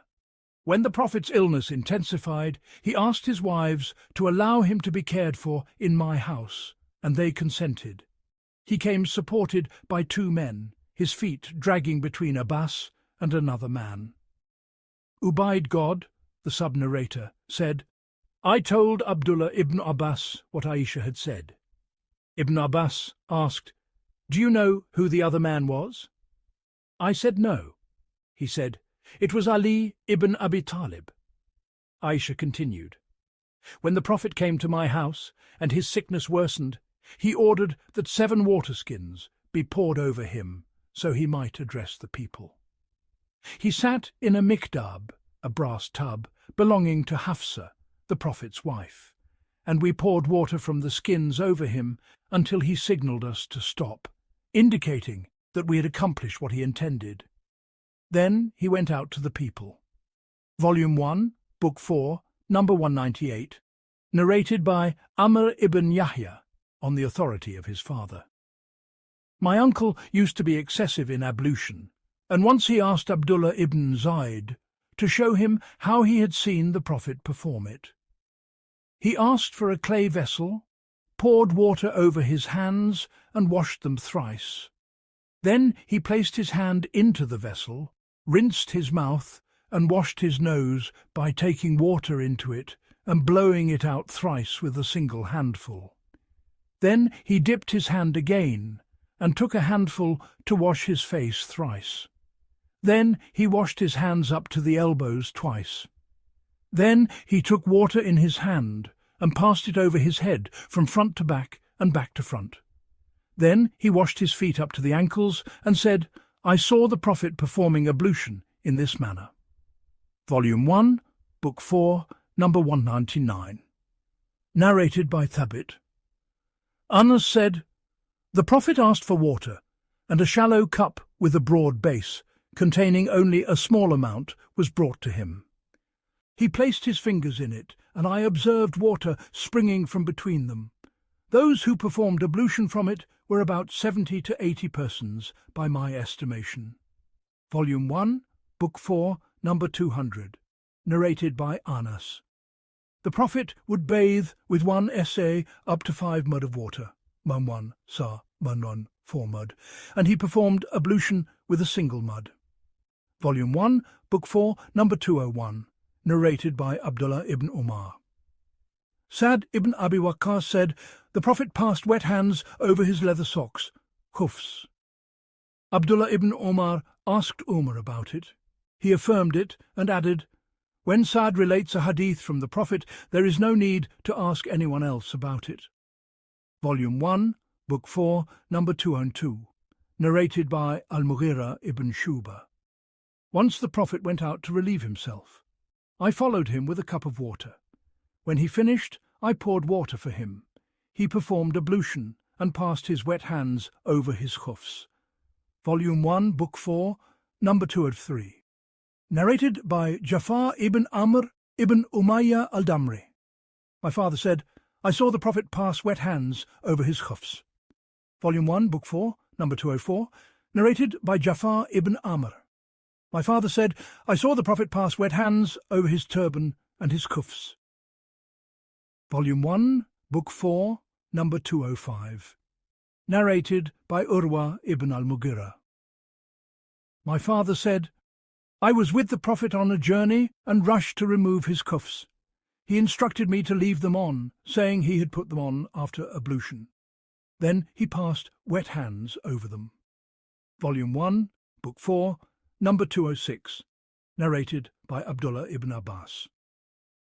God's messenger ate some cooked mutton from the shoulder and prayed without renewing ablution. Volume 1, Book 4, number 207. Narrated by Ja'far ibn Amr ibn Umayyah. My father said, I saw the messenger of God take a piece of cooked mutton from the shoulder. Then he was called to prayer, set down his knife, and prayed without renewing ablution. Volume 1, Book 4, number 208. Narrated by Suwaid ibn al-Numan. In the year of the conquest of Khaybar, I accompanied the messenger of God until we reached al-Sahba, near Khaybar. He led the Asr prayer and then asked for food. Only sawiq was brought. He ordered it moistened with water, he ate it, and we ate with him. He then rose for Maghrib, rinsed his mouth, and without renewing ablution led the prayer. We did the same. Volume 1, Book 4, number 209. Narrated by Maimuna. The Prophet ate mutton from the shoulder and then prayed without renewing ablution. Volume 1, Book 4, number 210, narrated by Ibn Abbas. The messenger of God drank milk, rinsed his mouth and said, It has fat in it. Volume 1, Book 4, number 211, narrated by Aisha. God's messenger said, If any of you grows drowsy while praying, let him go to sleep until the drowsiness leaves him, for in such a state he may not know whether he seeks forgiveness or invokes something harmful upon himself. Volume 1, Book 4, number 212, narrated by Anas. The Prophet said, If any of you becomes drowsy while praying, let him sleep until he understands what he's saying. Volume 1, Book 4, number 213, narrated by Amr ibn Amir. Anas said, The Prophet used to perform ablution for every prayer. I asked, What did you do? He said, We would pray with the same ablution unless we broke it by a state of hadath.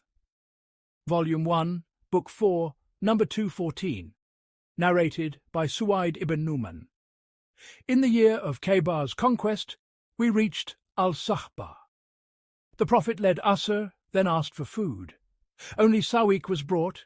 which we ate and followed with water. He then stood for Maghrib, rinsed his mouth, and led the prayer without renewing ablution. Volume 1, Book 4, number 215, narrated by Ibn Abbas. While passing by a cemetery in Medina or Mecca, the Prophet heard the voices of two persons being punished in their graves. He said, "These two are being punished, not for something difficult to avoid." He then added, "Yes, it is grave indeed. One never protected himself from urine, and the other spread malicious gossip, sowing enmity." He asked for a fresh palm branch, split it into two, and placed a piece on each grave. On being asked why, he said, "I hope their torment may be lightened so long as these remain fresh." Volume 1, Book 4, number 216, narrated by Anas ibn Malik. Whenever the Prophet went to relieve himself, I brought water for him to cleanse his private parts. Volume 1, Book 4, number 217, narrated by Ibn Abbas. The Prophet passed by two graves and said, "They are being punished, not for a difficult matter to avoid. One did not protect himself from urine, and the other carried tales to cause enmity." He took a green date palm leaf, split it in two, and placed one on each grave. When asked why, he said, "I hope their punishment may be alleviated until these pieces dry." See the footnote of Hadith 215. Volume 1, Book 4, number 218, narrated by Anas ibn Malik. The Prophet saw a Bedouin urinating in the mosque and told the people not to disturb him. When he finished, the Prophet called for water and poured it over the urine. Volume 1, Book 4, number 219, narrated by Abu Hurairah. A Bedouin stood and urinated in the mosque. People rushed to stop him, but the Prophet ordered them to leave him and to pour a bucket or a cup of water over the spot. Then he said, "You have been sent to make things easy, not to make them difficult." Volume 1, Book 4, number 220, narrated by Anas ibn Malik. The Prophet said as above, 219. Volume 1, Book 4, number 221, narrated by Anas ibn Malik. A Bedouin urinated in a corner of the mosque. The people shouted at him, but the Prophet told them to wait until he finished. Then he ordered them to pour a bucket of water over the place, and they did so. Volume 1, Book 4, number 222, narrated by Aisha, mother of the believers. A child was brought to God's messenger, and the child urinated on his garment. He asked for water and poured it over the soiled area. Volume 1, Book 4, number 223, narrated by Qais bint Mihsin. I brought my small son, who had not yet begun eating solid food, to the messenger of God. He put the child in his lap, and the child urinated on his garment. The Prophet asked for water and poured it over the soiled area and did not launder it. Volume 1, Book 4, number 224, narrated by Hudhaifa. Once the Prophet went to a refuse heap of some people and urinated while standing. He then asked for water, and I brought it to him. He performed ablution. Volume 1, Book 4, number 225, narrated by Hudhaifa. The Prophet and I walked until we reached a refuse heap of some people. He stood, as one of you would stand, behind a wall and urinated. I walked away, but he signalled me to come, so I stood near his back until he finished. Volume 1, Book 4, number 226, narrated by Abu Wa'il. Abu Musa al-Ash'ari used to emphasize the severity of urine contamination and said, "If anyone from the children of Israel soiled his clothes with urine, he would cut out that portion." Hearing this, Hudhaifa said to Abu Wa'il, "I wish he would not be so severe." He added, "The messenger of God once went to a refuse heap and urinated while standing." Volume 1, Book 4, number 227, narrated by Asma. A woman asked the Prophet, If one of us has menstrual blood on her clothes, what should she do? He said, take hold of the soiled spot, rub it, rinse it with water, scrub it until the traces are gone, then pour water over it. She may then pray in that garment. Volume 1, Book 4, number 228. Narrated by Aisha, Fatima bint Abi Hubaysh came to the Prophet and said, O Messenger of God, I suffer persistent bleeding and do not become clean. Should I stop praying? He replied, No. That is blood from a vein, not menstruation. When your real menses begins, stop praying. When it ends, wash the blood from yourself, take a bath, and then pray. Hisham, the sub-narrator, added that his father said the Prophet told her, Perform ablution for every prayer until the time of your next period. Volume 1, Book 4, number 229. Narrated by Aisha. I used to wash the traces of seminal fluid from the Prophet's garments. He went out to pray while water spots were still visible upon them. Volume 1, Book 4, number 230. Narrated by Aisha, as above, 229. Volume 1, Book 4, number 231. Narrated by Sulaiman ibn Yasar. I asked Aisha about clothes soiled with semen. She said, I used to wash it from the Messenger of God's garments, and he would go to prayer while the watermarks were still visible. Volume 1, Book 4, number 232. Narrated by Amr ibn Maymun. I heard Sulaiman ibn Yasar speak of clothes soiled with semen. He said that Aisha said, I used to wash it from the Prophet's garments, and he would go to prayer while the water spots were still visible. Volume 1, Book 4, number 233. Narrated by Aisha. I used to wash semen from the Prophet's clothes, yet sometimes I would still see one or more spots upon them. Volume 1, Book 4, number 234. Narrated by Abu Kilaba. Anas said some people from the tribes of Ukul or Uraina came to Medina, but its climate did not suit them. The Prophet directed them to the herd of milch camels and told them to drink from their milk and urine as a remedy. When they recovered, they murdered the Prophet's shepherd and drove off the camels. The news reached the Prophet in the morning. He sent men in pursuit, and they were captured and brought back at noon. He ordered that their hands and feet be cut off, their eyes branded with heated iron, and they be cast in Al-Hara. When they asked for water, none was given. Abu Kilaba said, They had stolen and murdered, renounced faith after having embraced it, and waged war against God and his messenger. Volume 1, Book 4, number 235. Narrated by Anas. Before the mosque was built, the Prophet would offer prayer in the sheepfolds. Volume 1, Book 4, number 236. Narrated by Maimuna. God's messenger was asked about clarified butter, ghee, into which a mouse had fallen. He said, Remove the mouse and discard what is around it. Use the rest. Volume 1, Book 4, number 237. Narrated by Maimuna. Asked about ghee into which a mouse had fallen, the Prophet said, Remove the mouse and throw away the ghee around it. Use the rest. Volume 1, Book 4, number 238. Narrated by Abu Hurairah. The Prophet said, A wound incurred in God's cause will appear on the day of resurrection, as it was at the time it was struck. Blood will flow, its colour that of blood, but its fragrance like musk. Volume 1, Book 4, number 239. Narrated by Abu Hurairah. God's messenger said, We are the last to appear in this world, yet we shall be the foremost on the day of resurrection. The same narrator also related that the Prophet said, Do not urinate in stagnant water that does not flow, then wash in it afterward. Volume 1, Book 4, number 240. Narrated by Abdullah. While the Messenger of God was in prostration, as mentioned below. Volume 1, Book 4, number 241. Narrated by Abdullah ibn Masud. Once the Prophet was praying at the Kaaba.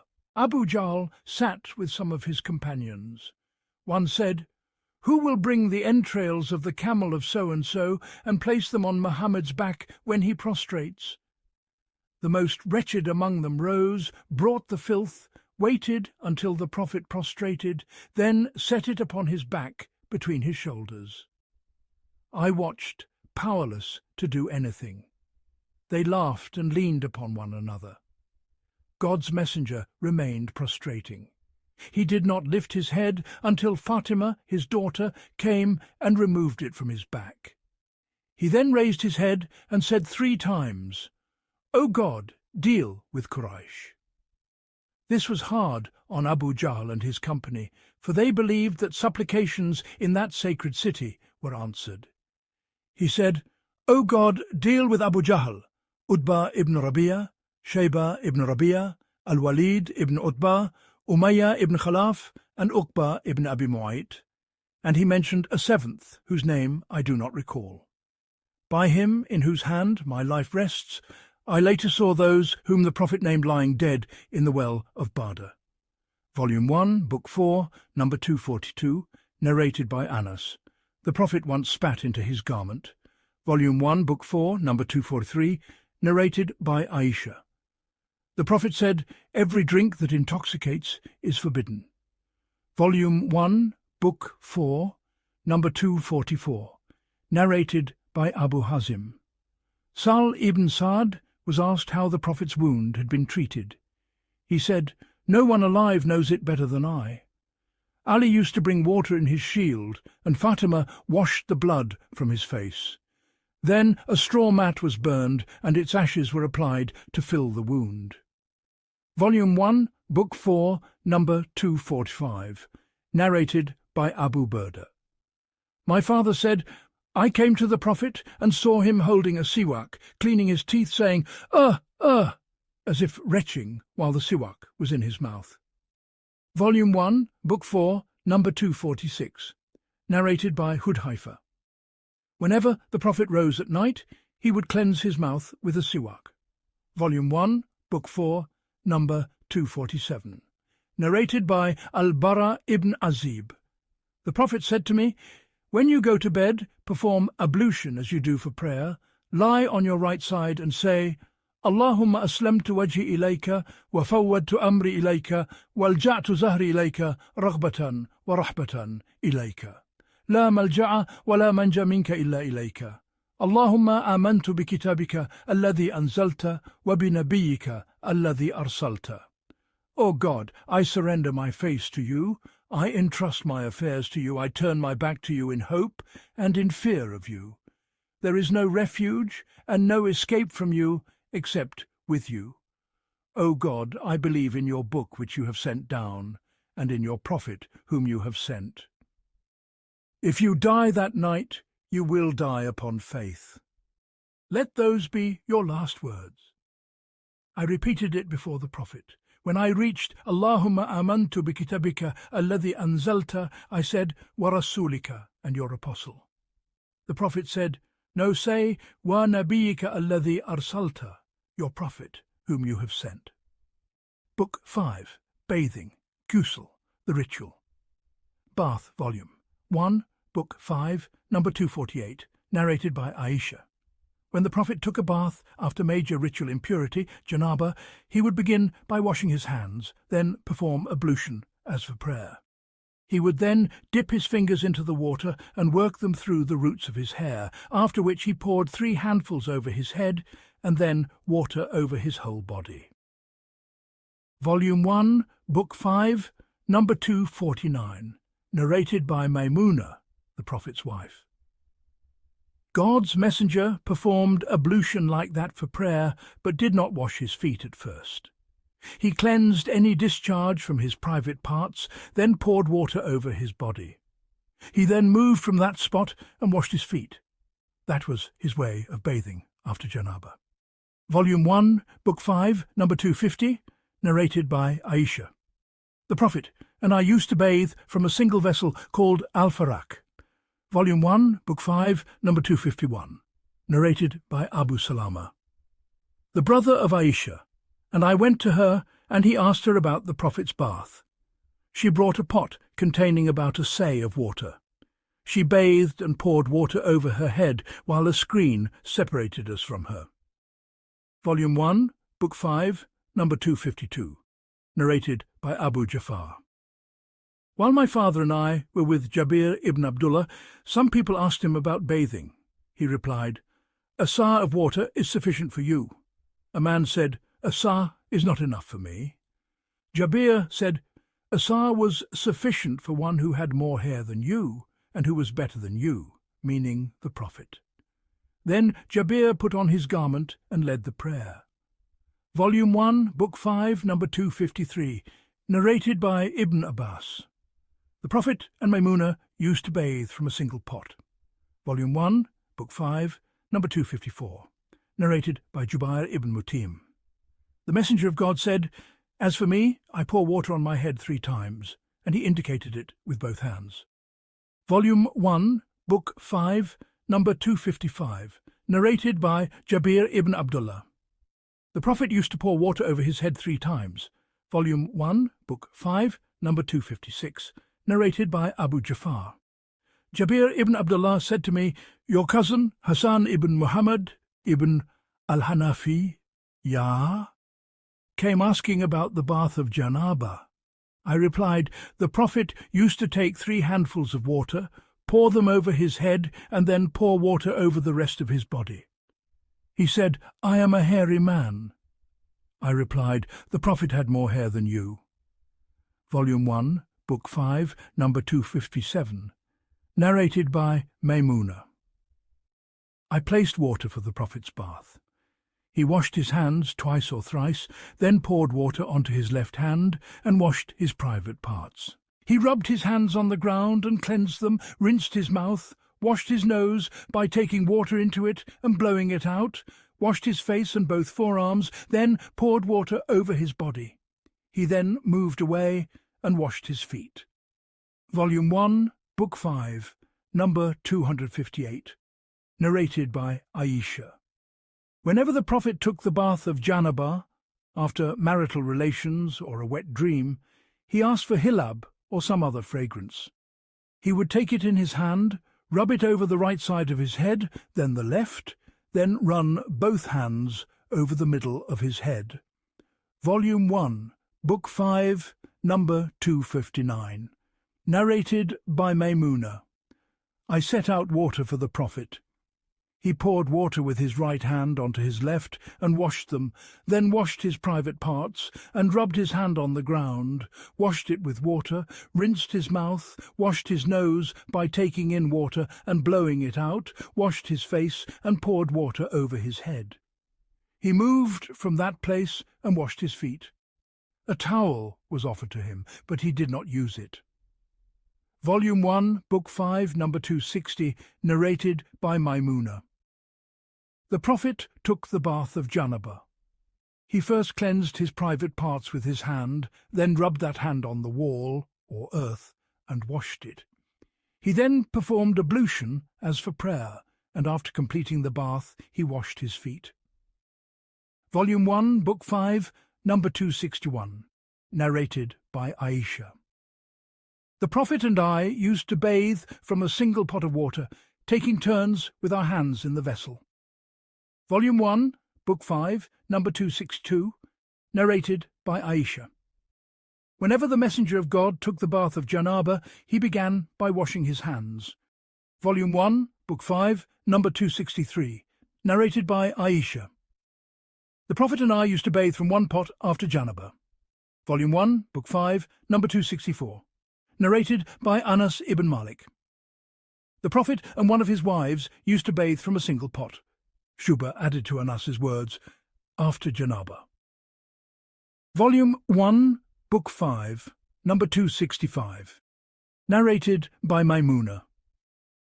I placed water for the Prophet's bath. He poured water over his hands and washed them twice or thrice, then poured water with his right hand over his left and washed his private parts with his left hand. He rubbed his hand on the earth, rinsed his mouth, washed his nose by taking in water and blowing it out, washed his face, both forearms and head 3 times, then poured water over his body. He moved away and washed his feet. Volume 1, Book 5, number 266, narrated by Maimuna bint al-Harith. I set water for the Prophet's bath and put up a screen. He poured water over his hands and washed them once or twice. The sub-narrator could not recall if it was thrice.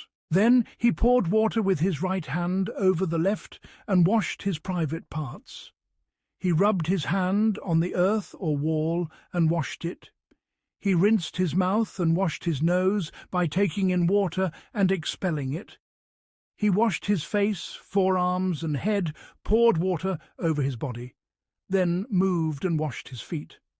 I presented a towel, but he gestured that he did not want it and did not take it. Volume 1, Book 5, number 267, narrated by Muhammad ibn al-Muntathir, on the authority of his father, who asked Aisha about the narration of Ibn Umar. She said, "May God have mercy on Abu Abd al-Rahman. I used to perfume the messenger of God, and he would visit all his wives. In the morning he would assume ihram, and the fragrance still emanated from his body." Volume 1, Book 5, number 268, narrated by Qatada. Anas ibn Malik said, "The Prophet used to visit all his wives in one round during the day and night. They were 11. I asked Anas, "Had the Prophet the strength for that?" He replied, "We used to say the Prophet was given the strength of 30 men. Said on Qatada's authority, reported that Anas mentioned 9 wives only, not 11. Volume 1, Book 5, number 269, narrated by Ali. I frequently experience pre-seminal discharge. Being the Prophet's son-in-law, I asked another man to inquire on my behalf. The Prophet replied, "Wash your organ and perform ablution." Volume 1, Book 5, number 270. Narrated by Muhammad ibn al-Muntathir, on the authority of his father. He asked Aisha about Ibn Umar's statement that he disliked entering ihram while the scent's fragrance was still upon him. Aisha said, "I perfumed the messenger of God. He went around to all his wives, and in the morning he was in a state of ihram, after bathing." Volume 1, Book 5, number 271, narrated by Aisha. It is as though I still behold the sheen of perfume glimmering in the parting of the Prophet's hair while he was in a state of ihram. Volume 1, Book 5, number 272, narrated by Hisham ibn Urwa, on the authority of his father. Aisha said, "Whenever the Messenger of God took the ritual bath after major impurity, janaba, he would cleanse his hands and perform ablution as for prayer. Then he bathed, rubbing his hair until he felt the water had reached the scalp, after which he poured water 3 times and then washed the rest of his body." She added, "The Prophet and I would bathe from a single container, drawing water from it at the same time." Volume 1, Book 5, number 273, narrated by Maimuna. Water was placed for the Messenger of God after janaba.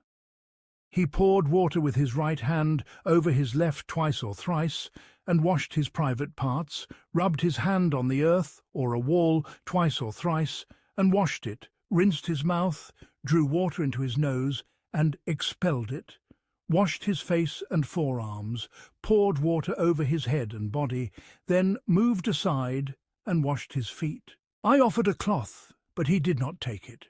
Instead, he removed the traces of water from his body with his hand.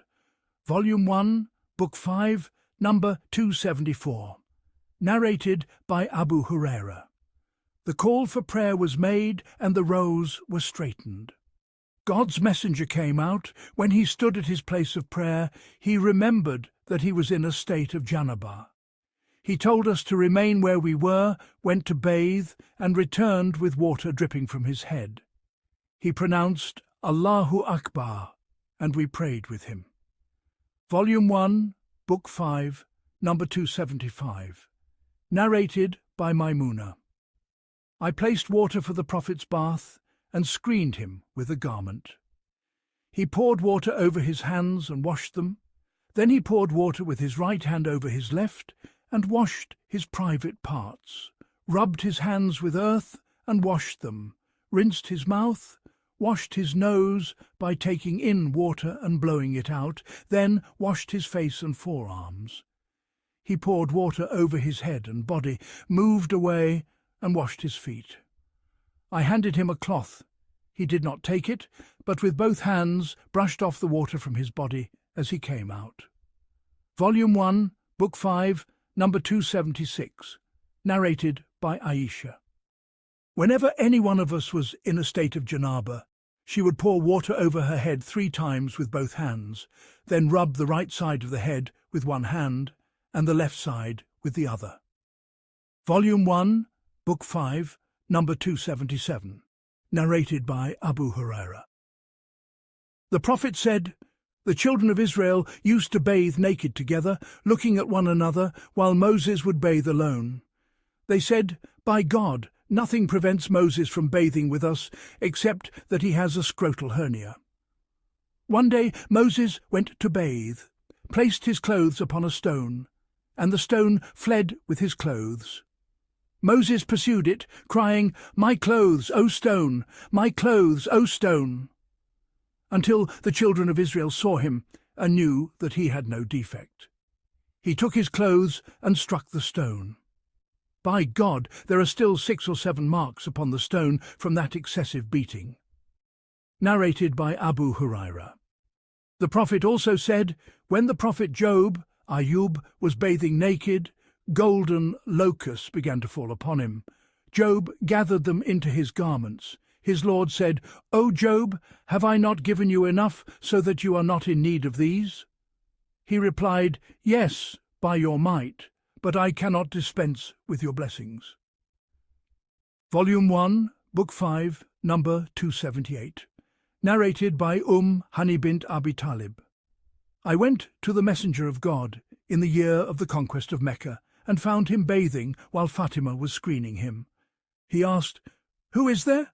I replied, "I am Hani." Volume 1, Book 5, number 279. Narrated by Maimuna. I screened the Prophet while he took the bath of janaba. He washed his hands, poured water with his right over his left, and washed his private parts, then rubbed his hand on a wall or on the earth, and performed ablution like that for prayer, but did not wash his feet then. He poured water over his body, shifted from that place, and washed his feet. Volume 1, Book 5, number 280. Narrated by Salama, mother of the believers. Sulaim, wife of Abu Talha, came to the Messenger of God and said, "O Messenger of God, surely God is not shy of the truth. Must a woman bathe if she has a nocturnal emission, a wet dream?" He replied, "Yes, if she notices a discharge."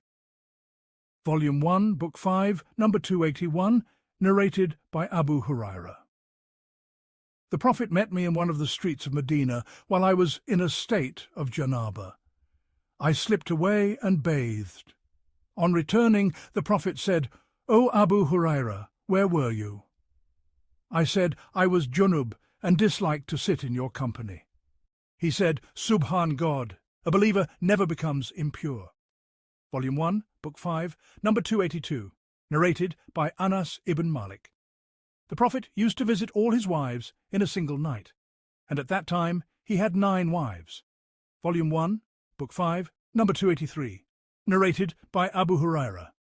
The Messenger of God met me while I was junub. He took my hand, and I walked with him until he sat down. I slipped away, went home, and bathed. When I returned, he was still seated. He said, "O Abu Hurairah, where were you?" I told him. He said, "Subhan God, O Abu Hurairah, a believer never becomes impure." Volume 1, Book 5, number 284, narrated by Abu Salama. I asked Aisha, "Did the Prophet sleep while he was junub?" She said, yes, but he would perform ablution beforehand.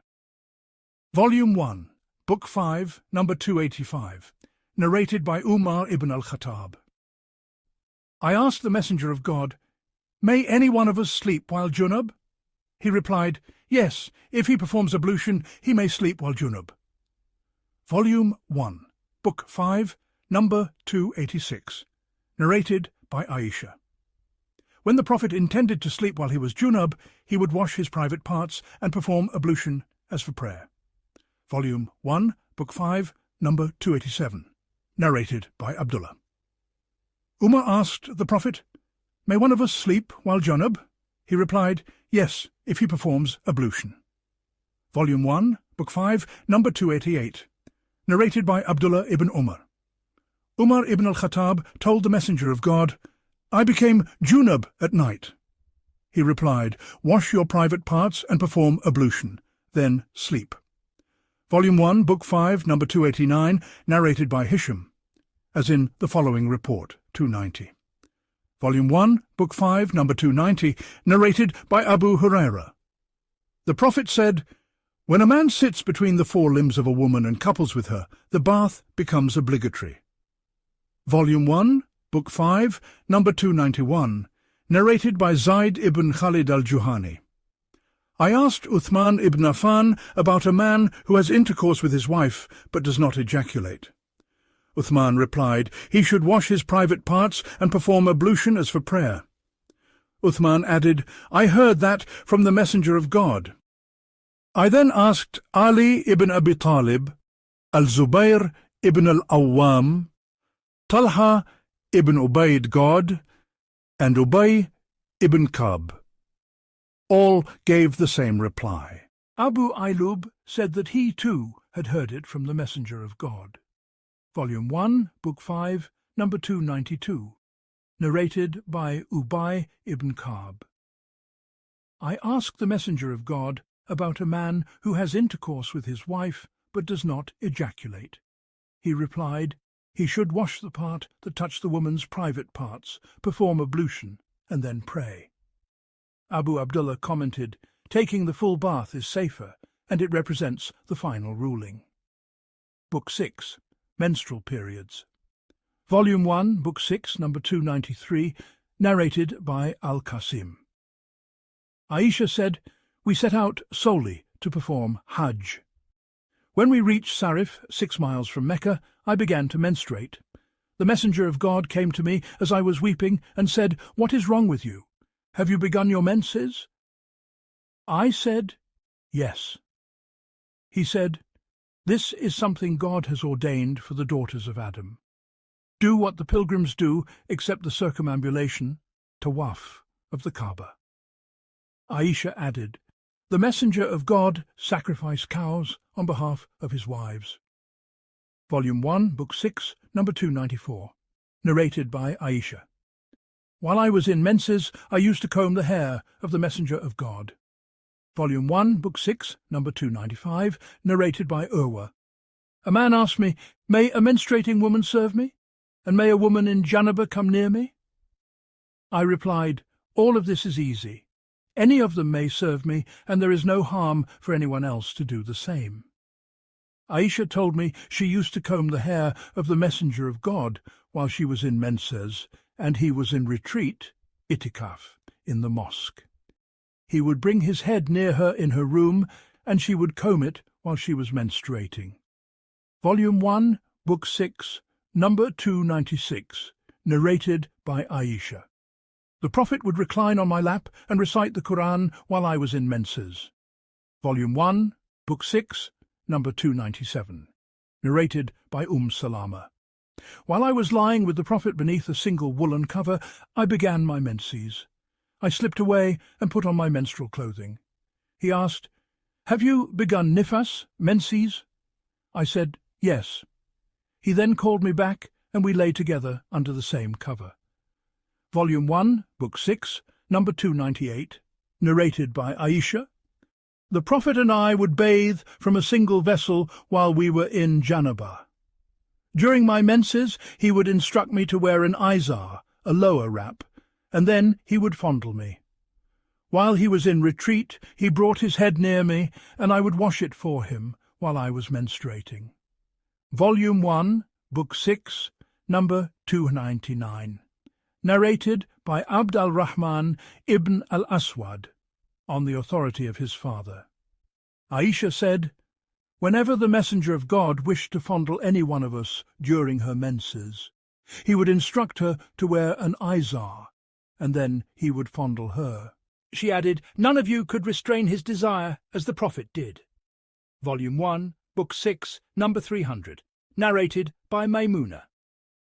Whenever the Messenger of God wished to fondle any of his wives during her menses, he would ask her to wear an izar. Volume 1, Book 6, number 301. Narrated by Abu Sa'id al-Khudri. On the day of Eid, either al-Adha or al-Fitr, the Messenger of God went out to the prayer ground. He passed by the women and said, "O women, give in charity, for I have seen that most of the dwellers of the fire are women." They asked, "Why is that, O Messenger of God?" He replied, "You curse often and are ungrateful to your husbands. I have not seen anyone more able to make a resolute, prudent man lose his composure than some of you. As for deficiency in intelligence and religion, is not the testimony of 2 women equal to that of 1 man?" They said, "Yes." He said, "That is the deficiency in her intelligence. And is it not the case that a woman neither prays nor fasts during her menses?" They said, "Yes." He said, "That is the deficiency in her religion." Volume 1, Book 6, number 302. Narrated by Aisha. We set out with the Prophet for Hajj. When we reached Sarif, I began to menstruate and wept. He asked, "What makes you weep? Have you begun your menses?" I said, "Yes." He said, "This is what God has decreed for the daughters of Adam. Do whatever the pilgrims do, except the circumambulation of the Kaaba, until you are clean." Volume 1, Book 6, number 303. Narrated by Aisha.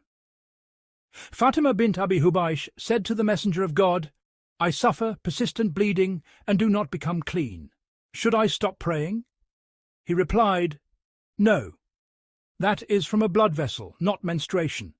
When your actual menses begins, desist from prayer. When it ends, wash the blood from yourself, perform the ritual bath, and pray." Volume 1, Book 6, number 304.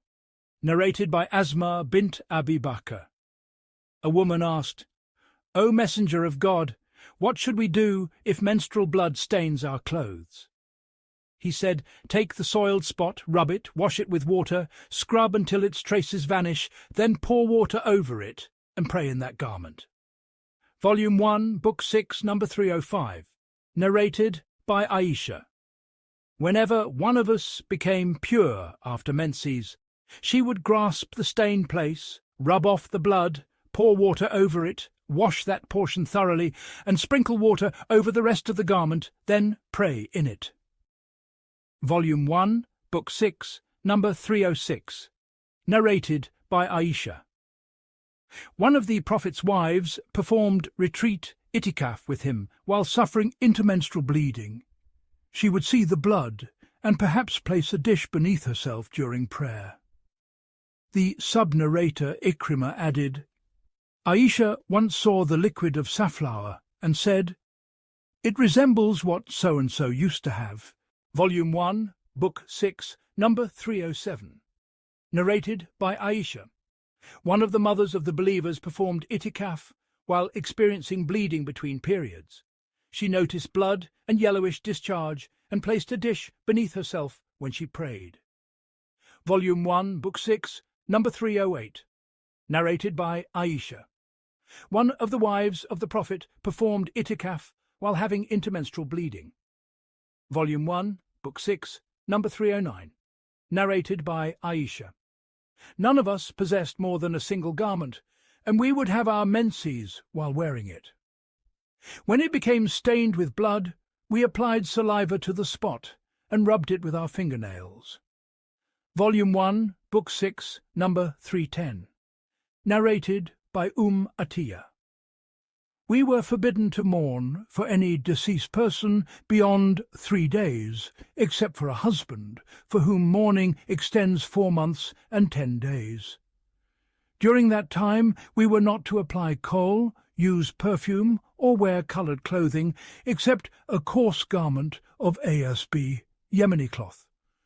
We were permitted to use very light perfume when taking the ritual bath after menses, and we were forbidden to accompany funeral processions.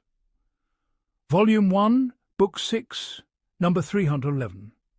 Narrated by Aisha. A woman asked the Prophet about the bath taken upon completing menses. He told her what to do and added, "Purify yourself with a piece of cloth scented with musk." She asked, "How do I purify myself with it?" He said, "Subhan God, purify yourself with it." I drew her aside and said, "Rub the soiled area with it." Volume 1, Book 6, number 312, narrated by Aisha. An Ansari woman asked the Prophet how to bathe after finishing menses. He replied, "Take a piece of cloth perfumed with musk and cleanse the private area 3 times. The Prophet felt shy and turned his face, so I pulled her towards me and explained what he meant. Volume 1, Book 6, number 313, narrated by Aisha. In the Prophet's last Hajj, I assumed ihram for Hajj along with him. I intended the tamattu, Hajj with Umrah, and did not bring a sacrificial animal. I began my menses and remained so until the night of Arafah. I said, "O Messenger of God, this is the night of Arafah, and I had intended the tamattu." He told me to undo my hair and comb it and to postpone the Umrah. I did so and completed the Hajj. On the night of Al-Hasba, he ordered Abd al-Rahman, my brother, to take me to At-Tanim so I could assume ihram for Umrah in lieu of the Umrah I had intended with the tamattu.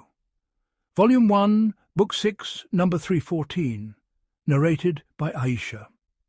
On the 1st of Dhul Hijjah, we set out intending Hajj.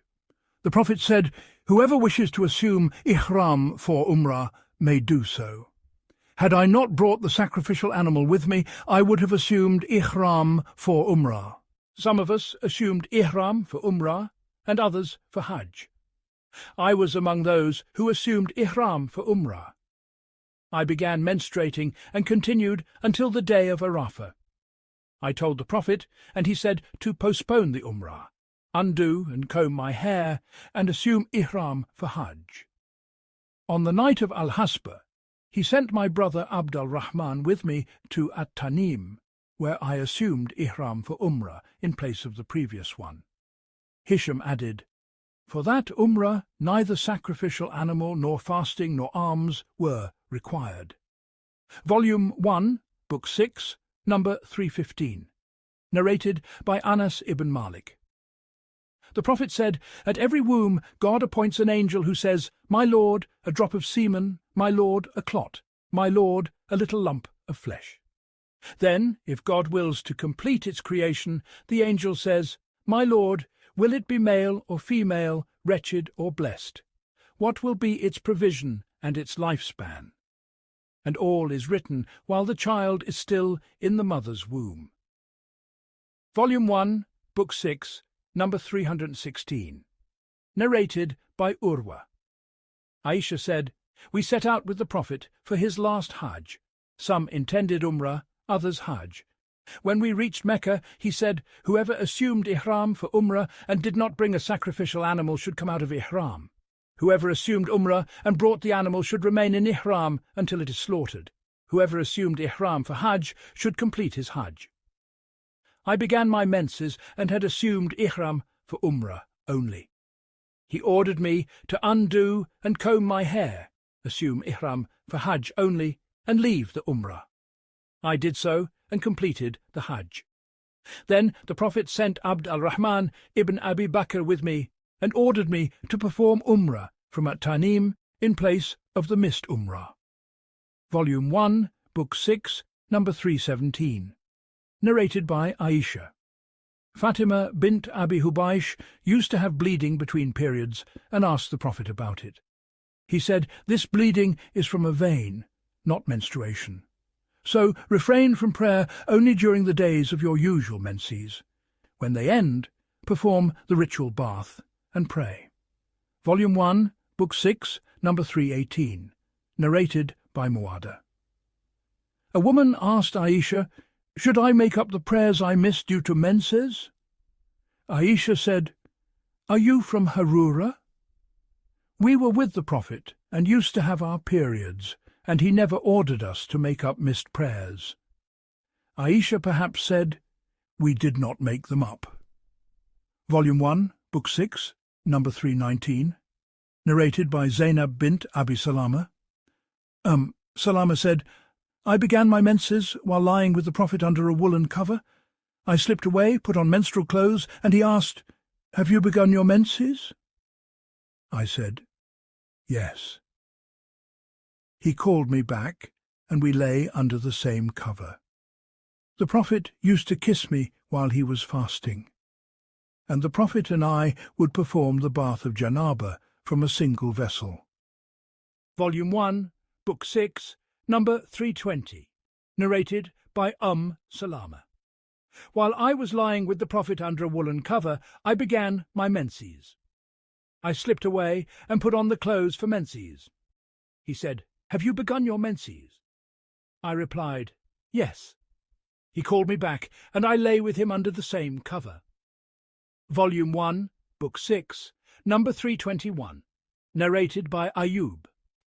Hafsa said, "We used to forbid our young women from going out to the 2 Eid prayers. A woman came and stayed at the house of Bani Khalaf and related about her sister, whose husband had joined 12 campaigns with the Prophet, and she herself had accompanied him on 6. We treated the wounded and tended the sick. I asked the Prophet, 'Is there any harm if one of us attends without a veil?' He said, 'Let her borrow a veil from her companion and participate in the goodness and the gathering of the Muslims.' When Atiyah came, I asked whether she had heard this from the Prophet. She said, 'Yes, may my father be ransomed for him. I heard him say, let the unmarried girls, those secluded at home, and the menstruating women go out to partake in the good and the gathering of the believers. Let the menstruating women keep away from the prayer place, Musalla.' Hafsa asked in surprise, 'Do you say the menstruating women?' She replied, 'Does a menstruating woman not attend Arafat and such like?' Volume 1, Book 6, number 322, narrated by Aisha. Fatima bint. Abi Hubaysh asked, 'I have persistent bleeding and never become clean. Should I stop praying?' He said, 'No, that is from a vein. Refrain from prayer only the days of your usual menses. When they end, perform the bath and pray.' Volume 1, Book 6, number 323. Narrated by Atiyah. We did not regard a yellowish discharge, after purification, as significant. Volume 1, Book 6, number 324. Narrated by Aisha, mother of the believers. Habiba suffered bleeding between periods for 7 years. She asked the Messenger of God, and he ordered her to bathe upon the end of her actual menses, adding that the bleeding was from a vein. She then used to bathe for every prayer. Volume 1, Book 6, number 325, narrated by Aisha. I told the Messenger of God that Safiya bint Huyai had begun her menses. He said, 'She will likely delay us. Did she perform the Tawaf al-Ifada with you?' We replied, 'Yes.' He then told her to depart. Volume 1, Book 6, number 326, narrated by Ibn Abbas. A woman may depart if she begins menses after the Tawaf al-Ifada. Ibn Umar had previously said she should not leave, but later I heard him say, 'She may depart, for the Messenger of God granted them leave after the Tawaf al-Ifada.' Volume 1, Book 6, number 327, narrated by Aisha. The Prophet said to me, 'Stop praying when your menses begins. When it ends, wash the blood from yourself, take the bath, and resume prayer.' Volume 1, Book 6, number 328, narrated by Samura ibn Jundub. The Prophet performed the funeral prayer for a woman who died during childbirth and stood near the middle of her body. Volume 1, Book 6, number 329, narrated by Maymuna. During my menses, I did not pray. I sat on a mat beside the Prophet's mosque. He would pray upon his garment, and in prostration some of his clothes would touch me. Book 7, Dry Ablution, Tayammum, Rubbing Hands and Feet with Earth. Volume 1, Book 7, number 330, narrated by Aisha, mother of the believers. We set out with the Messenger of God on a journey until we reached al-Baida, or Dat al-Jaish, when a necklace of mine broke and was lost. The Messenger of God stayed to search for it, and so did the people with him. There was no water at that place. The people went to Abu Bakr al-Siddiq and complained, "Do you not see what Aisha has done? She has detained the Messenger of God and the people where there is no water, and they have none with them." Abu Bakr came while the Messenger of God was sleeping with his head on my thigh. He admonished me with the words God willed him to say, and struck my flank with his hand. Nothing prevented me from moving except that the Messenger of God was resting on my thigh. When dawn broke, he awoke, and there was no water. Then God revealed the verses concerning tayammum. So they all performed dry ablution. Usaid ibn Hudayr said, "O family of Abu Bakr, this is not the first of your blessings." Then the camel I was riding was moved from its place, and the necklace was found beneath it. Volume 1, Book 7, number 331, narrated by Jabir ibn Abdullah. The Messenger of God said, "I have been granted 5 things not given to anyone before me. 1. I have been aided by awe. God casts fear of me into the hearts of my enemies over a distance of a month's journey. 2. The earth has been made for me and my community both a place of prayer and a means of purification, tayammum. Thus, whenever prayer time arrives, let any one of my community pray wherever he may be. 3. War booty has been made lawful for me, whereas it was not lawful for anyone before me. 4. I have been given the right of intercession on the day of resurrection. 5. Every prophet was sent to his people specifically, whereas I have been sent to all humankind." Volume 1, Book 7, number 332, narrated by Urwa's father. Aisha said, "I borrowed a necklace from Asma, and it was lost. The Messenger of God sent a man to search for it, and it was found. The time of prayer arrived, and there was no water. They prayed without ablution, and informed the Prophet. Then the verse concerning tayammum was revealed. Usaid ibn Hudayr said to Aisha, "May God reward you by God. Whenever something occurs which you dislike, God brings through it good for you and for the Muslims." It also occurred that at al-Jurf, when the time for Asr became due, while he was at Mabad al-Nam, the sheepfold, he performed tayammum and prayed there. Then he entered Medina while the sun was still high, and he did not repeat that prayer. Volume 1, Book 7, number 333. Narrated by Abu Juhaym al-Ansari. The Prophet came from the direction of Bir Jamal. A man met him and offered greetings, but he did not return the greeting until he came to a mud wall, touched his hands to it, wiped his face and hands, performing tayammum, and then returned the greeting. Volume 1, Book 7, number 334, narrated by Abd al-Rahman ibn Abza. A man came to Umar ibn al-Khattab and said, "I became junub and no water was available." Ammar ibn Yasir said to Umar, "Do you remember when you and I were together on a journey and we both became junub? You did not pray, while I rolled myself in the dust and prayed. I told the Prophet, and he said, 'It would have sufficed for you to do like this.' Then he struck the earth lightly with his hands, blew off the dust, and passed his hands over his face and hands. Volume 1, Book 7, number 335. Narrated by Sa'id ibn Abdul-Rahman ibn Abza, on the authority of his father. Ammar related the same, and Shuba demonstrated by striking the earth lightly with his hands, bringing them to his mouth to blow off the dust, then wiping his face and the backs of his hands. Ammar said, "Tayammum suffices for a Muslim, if water cannot be found." Volume 1, Book 7, number 336. Narrated by Abd-al-Rahman ibn Abza. While in the company of Umar, Ammar said, "We were in a detachment, became junub, and I blew the dust from my hands, having rolled on the earth, and prayed." Volume 1, Book 7, number 337. Narrated by Abd-al-Rahman ibn Abza. Ammar said to Umar, "I rolled in the dust and then came to the Prophet, who said, 'It is sufficient for you to pass dusted hands over your face and the backs of your hands.'" Volume 1, Book 7, number 338. Narrated by Ammar, as above. Volume 1, Book 7, number 339. Narrated by Ammar.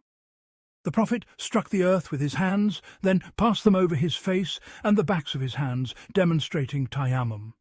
Volume 1, Book 7, number 340. Narrated by Imran. We travelled with the Prophet, riding on into the last part of the night.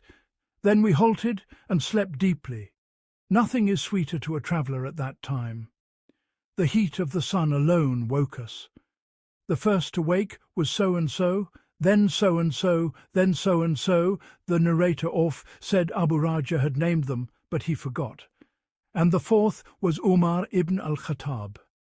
When the Prophet slept, none would wake him until he himself arose, as we did not know what might be revealed to him during sleep. Umar saw the state of the people. He was a strict man, and he cried Allahu Akbar loudly, repeating it until the Prophet awoke. When he arose, they informed him of what had happened. He said, "There is no harm, move on." We moved on a bit, then he asked for water and performed ablution. The call to prayer was made, and he led us. After the prayer, he noticed a man sitting apart who had not prayed. He asked, "O so-and-so, what kept you from praying with us?" He replied, "I am junub, and there is no water." The Prophet said, "Perform tayammum with clean earth, it suffices." We then proceeded, and the people complained of thirst. The Prophet dismounted and called a man. The narrator said Abu Raja had named him, but he forgot, and called Ali, instructing them to fetch water. They found a woman riding her camel with 2 water skins. They asked, "Where is water to be found?" She said, "This hour yesterday I was at the water, and my people are behind me." They told her to come with them to the messenger of God. "Do you mean the one called the Sabi?" she asked. "Yes," they replied. They brought her to the Prophet and told him the story. He said, "Help her down," then asked for a pot. He opened the mouths of the water skins and poured some water into the pot, then closed the large openings and opened the small ones. The people were summoned to drink and to give drink to their animals. All were watered and slaked their thirst. They even provided for others. Finally, the Prophet gave a pot full of water to the man who was junub, telling him to pour it over himself. The woman stood watching all they did with her water. By God, when her water skins were returned, they seemed more full than before. Then the Prophet ordered us to gather something for her. Dates, flour, and sawik were collected until it made a good load wrapped in a cloth. Her camel was brought, the provisions placed before her, and she was helped to mount. The Prophet said, "We have not taken your water. Rather, God has given us water." She arrived home late. "What delayed you?" her people asked. She said, "A wondrous thing. 2 men met me and took me to the one called the Sabi. He did such and such.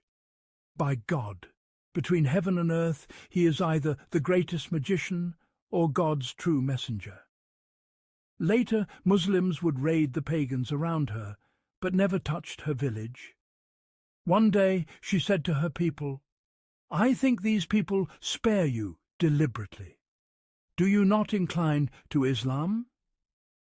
They obeyed her, and all embraced Islam. Abu Abdullah said, "The term Saba'a means one who has left his old religion for a new one." Abu al-Aliya said, "The Sabians are a people of the scripture who recite the Psalms." Volume 1, Book 7, number 341, narrated by Abu Wa'il.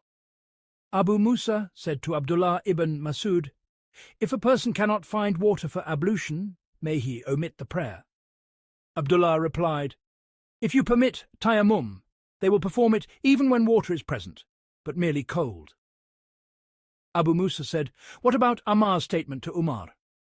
Abdullah replied, "Umar was not satisfied with his report."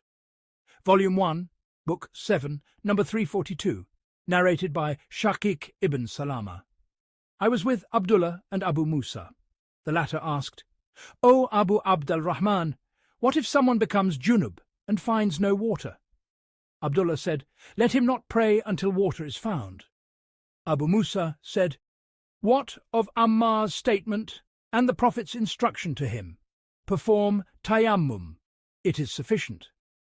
Abdullah replied, "Do you not see that Umar was not satisfied with Ammar's statement?"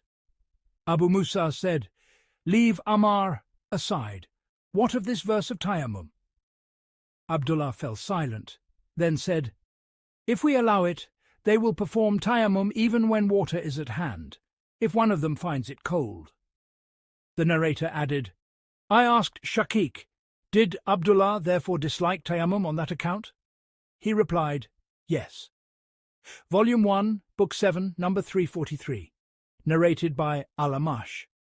Shaqiq said, "While I was sitting with Abdullah and Abu Musa al-Ash'ari, the latter asked the former, 'If a person becomes junub and finds no water for a month, can he perform tayammum and offer prayer?'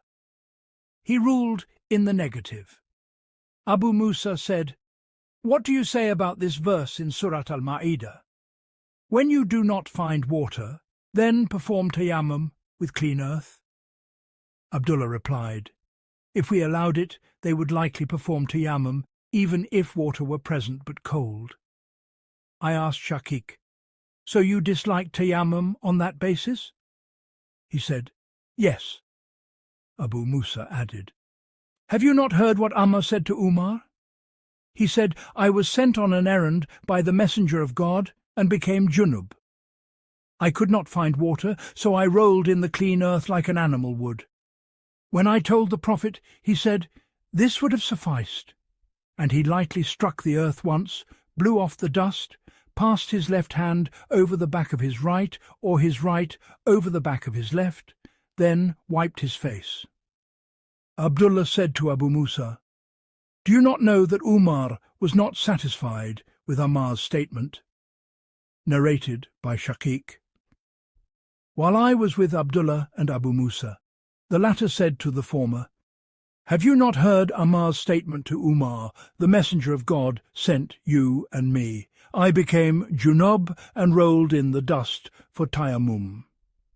When we came to the messenger of God, I told him, and he said this would have sufficed. And he passed his hands over his face and the backs of his hands once. Volume 1, Book 7, number 344. Narrated by Imran ibn Hussein al-Khuzai. The messenger of God noticed a man sitting apart who had not prayed with the people. He asked, O so-and-so, what prevented you from praying with us? He replied, O messenger of God, I am junub, and there is no water. The Prophet said, perform tayammum with clean earth. It will suffice for you. Book 8, Prayers, Salat. Volume 1, Book 8, number 345. Narrated by Abu Dar. The messenger of God said, "While I was in Mecca, the roof of my house was opened, and Gabriel descended, opened my chest, and washed it with Zamzam water. He then brought a golden tray filled with wisdom and faith, poured its contents into my chest, and sealed it. He took my hand and ascended with me to the nearest heaven.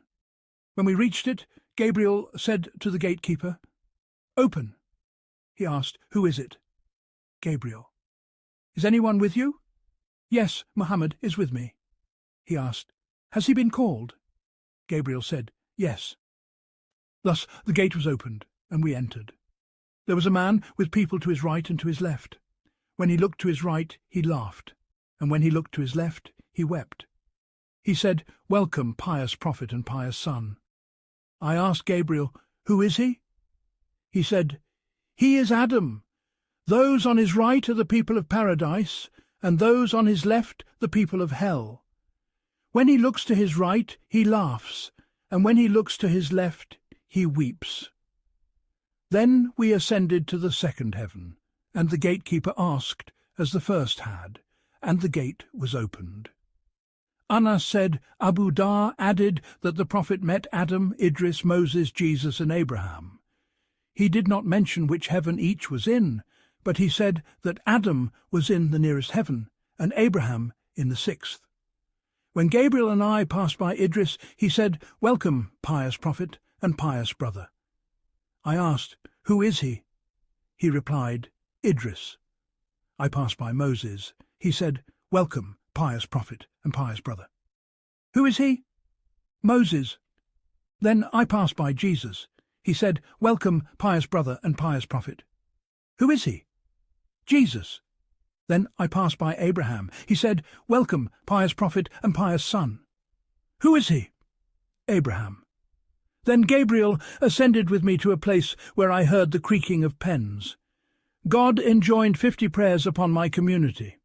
When I descended, I passed by Moses, who asked, 'What has your Lord enjoined upon your community?' I said, 50 prayers. He said, 'Return to your Lord and ask for a reduction, for your community will not bear it.' So I returned, and God halved it. I passed by Moses again. He said, 'Return, your community will not bear it.' I returned and asked. It was halved again. I continued returning, and Moses continued advising me to return until God said, 'They are 5 prayers, yet they are, in reward, 50. My word does not change.' When I passed by Moses again, he urged me to return once more. I said, 'Now I am ashamed to ask again.' Then Gabriel took me until we reached the lote tree of the utmost limit, Sidrat al-Muntaha, shrouded in colours beyond description. Then I entered paradise, where I saw low walls, or tents of pearls, and its soil was musk. Volume 1, Book 8, number 346, narrated by Aisha, mother of the believers. When the prayer was first enjoined, it was 2 rakas, both for residents and for travellers. Later, the prayer for travellers remained as it was, while the prayer for those not travelling was increased. Volume 1, Book 8, number 347, narrated by Atiyah. We were commanded to bring out even the menstruating and veiled women to the prayer gathering and the supplication of the Muslims on the 2 Ids. The menstruating women were to keep away from the prayer place. A woman asked, "O Messenger of God, what about one who does not have a veil?" He said, "Let her share the veil of her companion." Volume 1, Book 8, number 348, narrated by Muhammad ibn al-Munkadir. Once Jabir prayed with his waist-strap, izar, tied behind his back, while his other clothes hung on a wooden peg. Someone asked, "Do you pray in a single garment?" He said, "I did it to show someone like you. In the Prophet's time, did any of us even have 2 garments?" Volume 1, Book 8, number 349, narrated by Muhammad ibn al-Munkadir. I saw Jabir ibn Abdullah pray in a single garment. He said he had seen the Prophet pray in a single garment. Volume 1, Book 8, number 350. Narrated by Umar ibn Abi Salama. The Prophet prayed in one garment and crossed its ends over his shoulders. Volume 1, Book 8, number 351. Narrated by Umar ibn Abi Salama. I saw the Prophet praying in a single garment in the house of Salama, its ends crossed around his shoulders. Volume 1, Book 8, number 352. Narrated by Umar ibn Abi Salama. In the house of Salama, I saw the Messenger of God pray, wrapped in a single garment, its ends crossed around his shoulders. Volume 1, Book 8, number 353. Narrated by Abu Murrah, the freedman of Hani. Hani, daughter of Abi Talib, said, I went to the Messenger of God in the year of the conquest of Mecca and found him bathing while Fatima screened him. I greeted him. He asked, Who is it? I replied, I am Hani bint Abi Talib. He said, Welcome, Hani. When he finished his bath, he stood and prayed 8 rak'ahs, wearing a single garment wrapped around him. When he finished, I said, O Messenger of God, my brother says he will kill a man to whom I granted protection, so-and-so, the son of Hubayra. He said, We protect the one whom you have protected. Hani added, This was in the forenoon, Duha. Volume 1, Book 8, number 354. Narrated by Abu Hurairah. A man asked the Messenger of God about praying in a single garment. He replied, Does every one of you have 2 garments? Volume 1, Book 8, number 355, narrated by Abu Hurairah. The Prophet said, None of you should pray in a single garment if it does not cover his shoulders. Volume 1, Book 8, number 356, narrated by Abu Hurairah. The Messenger of God said, Whoever prays in a single garment should cross its ends over his shoulders. Volume 1, Book 8, number 357, narrated by Sayyid ibn al-Harith. I asked Jabir ibn Abdullah about praying in a single garment. He said, I travelled with the Prophet on some journeys, and once came to him at night for a need and found him praying. I was wearing a single garment that I drew over my shoulders and prayed at his side. When he finished, he asked, O Jabir, what brings you? After I told him, he asked, What is this garment I saw you wearing and drawing over your shoulders? I said, It is a tight garment. He said, If it is ample, wrap it around yourself, covering your shoulders. If it is tight, tie it as an izar around your waist. Volume 1, Book 8, number 358. Narrated by Sal. Men used to pray with the Prophet with their izars tied around their necks, as boys would do. Therefore he told the women not to raise their heads until the men had sat upright. Volume 1, Book 8, number 359. Narrated by al-Mughirah ibn Shuba. I was travelling with the Prophet. He said, O Mughirah, take this water container. I took it, and the Messenger of God went far off until he disappeared. He relieved himself while wearing a Syrian cloak. When he tried to pull his hands out of its sleeves, he found them too tight, so he brought his hands out from beneath it. I poured water for him, he performed ablution, wiped over his khufs, leather socks, and then prayed. Volume 1, Book 8, number 360, narrated by Jabir ibn Abdullah. While the people of Mecca were rebuilding the Kaaba, the Messenger of God was carrying stones, wearing an izar. His uncle Al-Abbas said, My nephew, take off your wrap and put it over your shoulders beneath the stones. He removed it and placed it over his shoulders, but he fell unconscious. From that day he was never again seen naked. Volume 1, Book 8, number 361. Narrated by Abu Hurairah. A man rose and asked God's messenger about praying while clothed in a single garment. The Prophet said, Does each one of you possess 2 garments? Another man put a similar question to Umar, who replied, When God enriches you, then adorn yourselves properly for prayer. Otherwise, one may pray wearing an izar and a ridar, a lower wrap and an upper mantle, an izar and a shirt, an izar and a kaba, trousers and a ridar, trousers and a shirt, or trousers and a kaba, tuban and a kaba, or tuban and a shirt.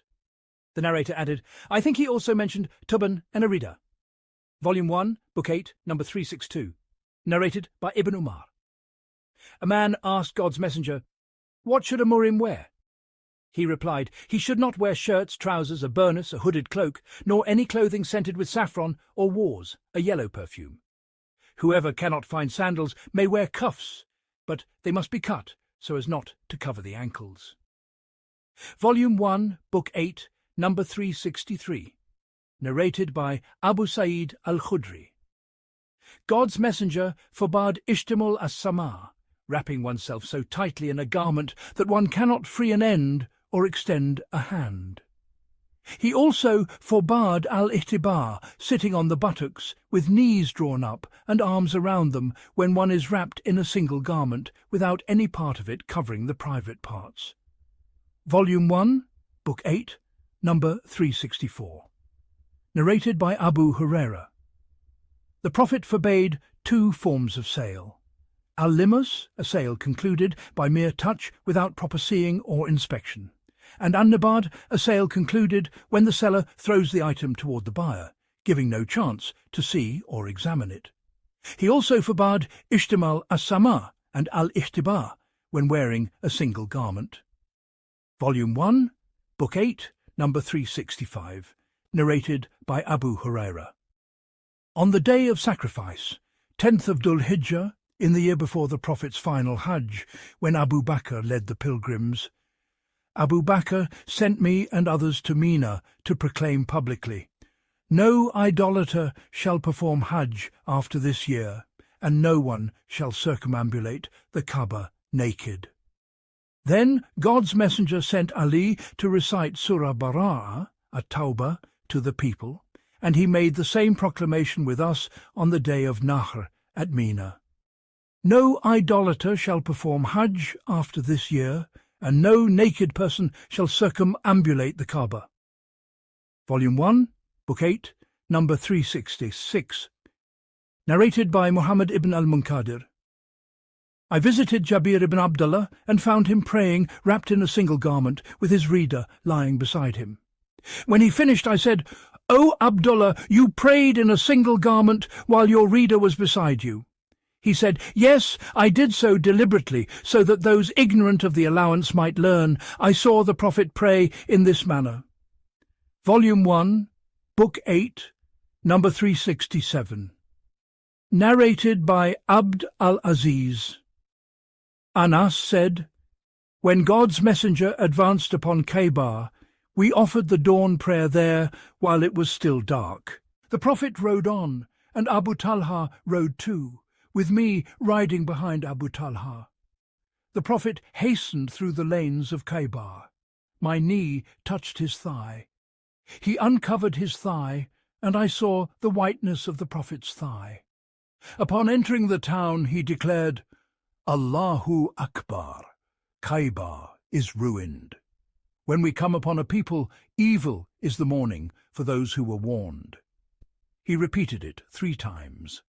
The townspeople emerged for their work, and some exclaimed, Muhammad has come. Some companions added, with his army. We conquered Khaybar, took captives, and the spoils were gathered. Dihya came and said, O God's Prophet, grant me a slave girl from the captives. He said, go and take any slave girl. He took Safiya bint Huyai. A man came and said, O God's messenger, you have given Safiya bint Huyai to Dihya, and she is the lady of Qurayza and al-Nadir, and she is befitting of none but you. The Prophet said, bring him along with her. Dihya arrived with her, and when the Prophet saw her, he said to Dihya, choose any other slave girl from the captives. Anas added, the Prophet then set her free and married her. Thabit asked Anas, O Abu Hamza, "What was her bridal gift?" He replied, "Her freedom was her bridal gift. He emancipated her and then married her." Anas added, "On the way, Sulaim prepared her for the wedding, and by night she was sent to the Prophet as a bride. The Prophet, as a bridegroom, said, 'Whoever has any food should bring it.' He spread a leather mat, and some brought dates and others clarified butter. Anas thought he mentioned a sawik, so they prepared a dish of highs. That was the walima, marriage banquet, of God's Messenger. Volume 1, Book 8, number 368. Narrated by Aisha. God's Messenger used to offer the dawn prayer, and believing women wrapped in their veils would attend and then return to their homes unrecognized in the dim light. Volume 1, Book 8, number 369. Narrated by Aisha. The Prophet prayed in a kamisa, a square garment, which had markings. During the prayer he glanced at its designs. When he finished he said, "Take this kamisa to Abu Jahm and bring me his inbijaniya, a woolen garment without markings, for this kamisa has distracted me from prayer." Volume 1, Book 8, number 370. Narrated by Aisha. The Prophet said, "Its markings drew my gaze during the prayer, and I feared being tried by distraction." Volume 1, Book 8, number 371. Narrated by Anas. Aisha had a kiram, a thin, decorated woolen curtain, with which she had screened one side of her house. The Prophet said, "Remove your kiram, for its images stand before me during the prayer and distract me." Volume 1, Book 8, number 372. Narrated by Uqba ibn Amir. The Prophet was presented with a silken faruj. He wore it during prayer. When he finished, he tore it off with palpable aversion and said, "This is not the garb of God-conscious pious people." Volume 1, Book 8, number 373. Narrated by Abu Juhayfa. I saw God's Messenger in a red leather tent, and I saw Bilal taking the leftover water from the Prophet's ablution. People were vying for it. Whoever obtained some rubbed it on himself, and those who could not would take the moisture from others' hands. Bilal then carried an anza, a spear-tipped staff, and planted it in the ground. The Prophet came out with his red cloak tucked up, led the people in 2 rakat facing the Kaaba, taking the anza as his sutra. I saw people and animals passing beyond the anza in front of him.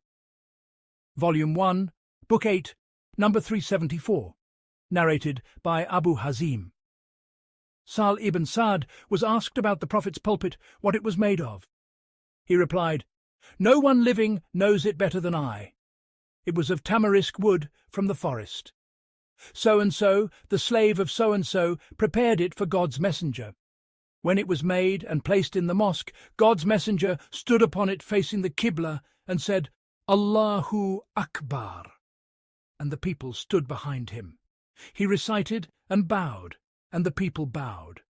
Then he raised his head, stepped back, descended, and prostrated on the ground. He then ascended again, recited, bowed, raised his head, stepped back, descended, and prostrated on the ground. That is what I know of the pulpit." Ahmad ibn Hanbal said, "Since the Prophet was at a higher level than the people, the above hadith indicates no harm if the Imam is elevated above his followers during a prayer." Volume 1, Book 8, number 375.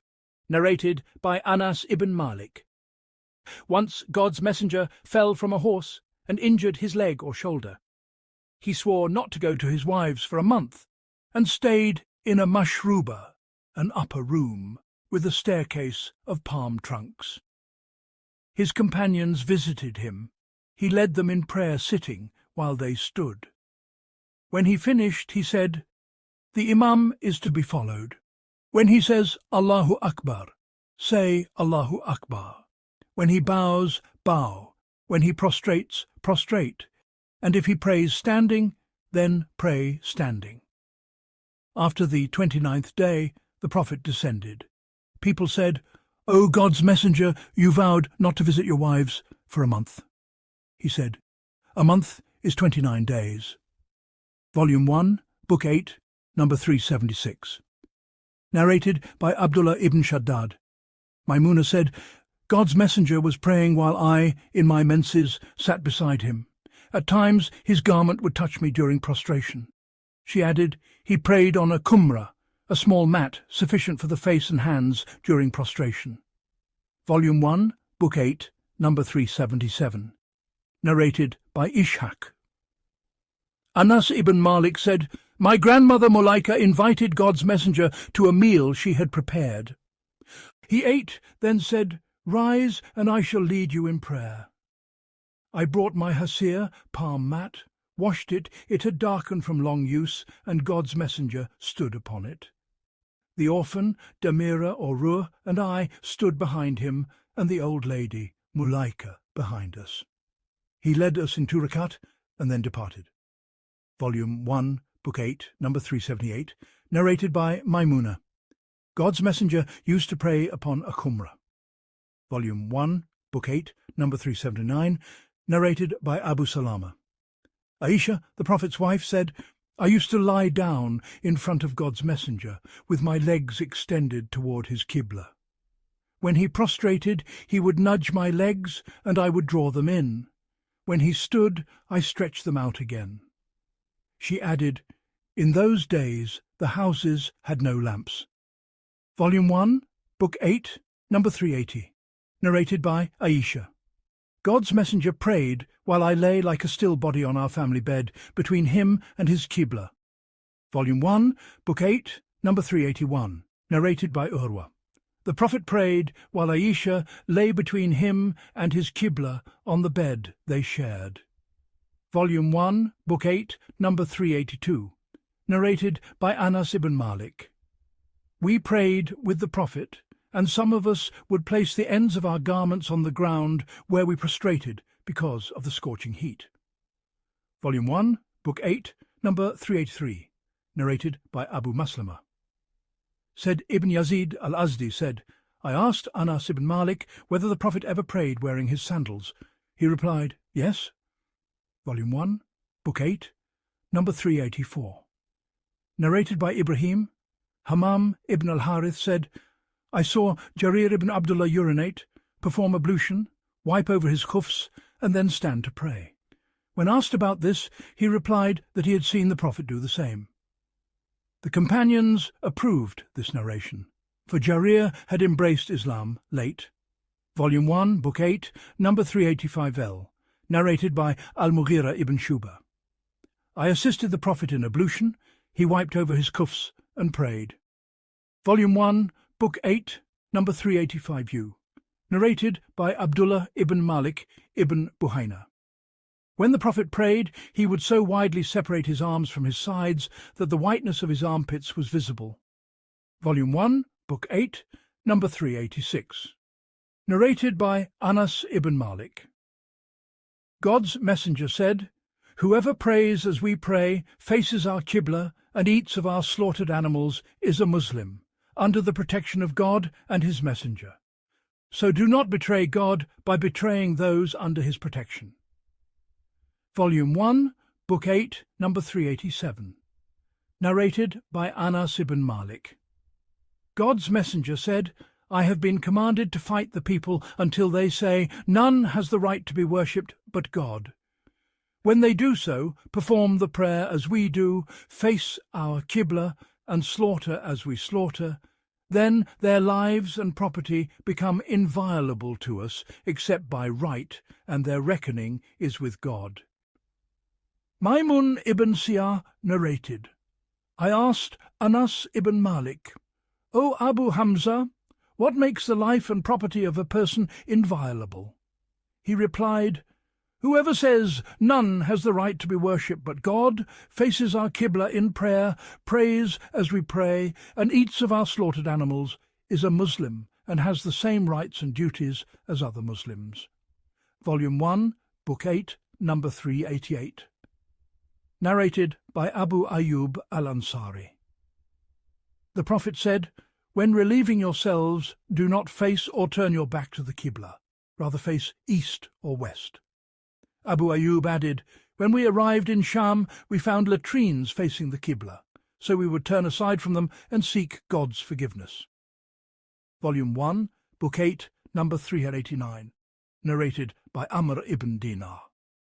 I asked Ibn Umar, if a person has circumambulated the Kaaba for Umrah, but has not performed Sa'i between Safa and Marwa, may he approach his wife? He replied, when the Prophet reached Mecca, he circumambulated the Kaaba 7 times, prayed 2 rakat behind the station of Abraham, and then performed the Sa'i between Safa and Marwa. And indeed, in God's Messenger, you have a beautiful example. 33:21. We asked Jabir ibn Abdullah the same, and he replied, he should not go near his wife until he has completed Sa'i between Safa and Marwa. Volume 1, Book 8, number 390. Narrated by Mujahid. Someone said to Ibn Umar, here is God's Messenger entering the Kaaba. Ibn Umar said, I went, but the Prophet had come out, and I found Bilal standing between its 2 doors. I asked him, did the Prophet pray inside the Kaaba? Bilal said, yes, he prayed 2 rakat between the 2 pillars to your left as you enter. Then he came out and prayed 2 rakat facing the Kaaba. Volume 1, Book 8, number 391, narrated by Ibn Abbas. When the Prophet entered the Kaaba, he supplicated at each of its sides and did not pray until he came out. Then he offered 2 rakat facing the Kaaba and said, this is the Qibla. Volume 1, Book 8, number 392. Narrated by al-Bara ibn Azib. God's Messenger prayed facing Bayt al-Maqdis for 16 or 17 months, yet he longed to face the Kaaba. Then God revealed, verily we have seen the turning of your face to the heaven. 2:144. So the Prophet turned to face the Kaaba, and the foolish among the people, the Jews, said, what has turned them from their Qibla which they formerly observed? God revealed, say, to God belong the east and the west. He guides whom he wills to a straight path. 2:142. A man prayed with the Prophet facing the Kaaba, then passed by some Ansar praying Asr toward Bayt al-Maqdis. He said, I bear witness that I prayed with God's Messenger facing the Kaaba. So they all turned to face the Kaaba. Volume 1, Book 8, number 393, narrated by Jabir. God's Messenger would perform voluntary prayers while riding his mount, facing whatever direction it turned. But when he intended the obligatory prayer, he dismounted and prayed facing the Qibla. Volume 1, Book 8, number 394. Narrated by Abdullah. The Prophet prayed. Ibrahim, the sub-narrator, said, I do not know whether he prayed more or less than usual. And when he finished, people asked, O God's Messenger, has the prayer changed? He said, what is it? They said, you prayed such and such. The Prophet then folded his legs, faced the Qibla, performed 2 prostrations of forgetfulness, saw, and concluded with taslim, turning right and left, saying, Assalamu alaikum wa rahmatullah. Then he said, if there had been any change in the prayer, I would have informed you. But I am a human being like you. I forget as you forget. So if I forget, remind me. And if any of you is uncertain in his prayer, let him act upon what he deems most correct, complete his prayer, and then perform 2 prostrations of forgetfulness. Volume 1, Book 8, number 395. Narrated by Umar ibn al-Khattab. My Lord agreed with me in 3 matters. 6. I said, O God's Messenger, I wish we would take the station of Abraham as a place of prayer. And the revelation came. Take the station of Abraham as a place of prayer. 2:125. 7. Regarding the verse of the veil, I said, O God's Messenger, I wish you would command your wives to cover themselves, for both the righteous and the unrighteous address them. Then the verse of veiling was revealed. 8. When the wives of the prophet united against him, I said to them, Perhaps if he divorces you, his Lord will give him wives better than you. And the verse was revealed accordingly, 66:5. Volume 1, Book 8, number 396, narrated by Anas as above, 395. Volume 1, Book 8, number 397, narrated by Abdullah ibn Umar. While people were praying Fajr at Quba, someone came and said, Revelation came last night to God's messenger, commanding him to face the Kaaba. So turn your faces to it. They had been facing Sham, Jerusalem, and they turned toward the Kaaba. Volume 1, Book 8, number 398, narrated by Abdullah. Once the Prophet prayed 5 rakat for Zuhr. He was asked, Has the prayer increased? He said, What is it? They said, You prayed 5. So he folded his legs and performed 2 prostrations of forgetfulness. Volume 1, Book 8, number 399, narrated by Anas ibn Malik. The Prophet saw sputum in the direction of the Qibla on the mosque wall and disliked it. It showed on his face. He rose, scraped it with his hand, and said, When any of you stands for prayer, he is conversing privately with his Lord, or his Lord stands between him and his Qibla, so let none of you spit toward his Qibla. He may spit to his left or beneath his foot. Then he took a corner of his cloak, spat in it, folded it, and said, Or do so. Volume 1, Book 8, number 400, narrated by Abdullah ibn Umar. God's messenger saw sputum on the mosque wall facing the Qibla, and he scraped it off. Facing the people, he said, When any of you is in prayer, let him not spit in front of him, for in prayer God is before him.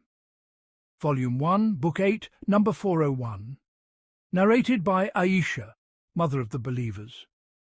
God's messenger saw nasal discharge, or sputum, on the mosque wall facing the Qibla and scraped it off. Volume 1, Book 8, number 402, narrated by Abu Hurairah and Abu Sa'id. God's messenger saw expectoration on the mosque wall. He scraped it with gravel and said, If any of you needs to spit, let him not spit in front of him, nor to his right, but to his left or beneath his left foot. Volume 1, Book 8, number 403, narrated by Abu Hurairah and Abu Sa'id. God's messenger saw expectoration on the mosque wall. He scraped it with gravel and said, If any of you needs to spit, let him not spit in front of him, nor to his right, but to his left or beneath his left foot. Volume 1, Book 8, number 404, narrated by Anas. The Prophet said, None of you should spit in front of him or to his right, but he may spit to his left or beneath his foot. Volume 1, Book 8, number 405, narrated by Anas ibn Malik. The Prophet said, A believer in prayer is privately addressing his Lord. Thus he should not spit in front of him nor to his right, but to his left or beneath his foot. Volume 1, Book 8, number 406, narrated by Abu Sa'id. The Prophet saw sputum on the mosque wall facing the Qibla and scraped it off with gravel. Then he forbade spitting in front or to the right, but allowed it to the left or beneath one's left foot. Volume 1, Book 8, number 407, narrated by Anas ibn Malik.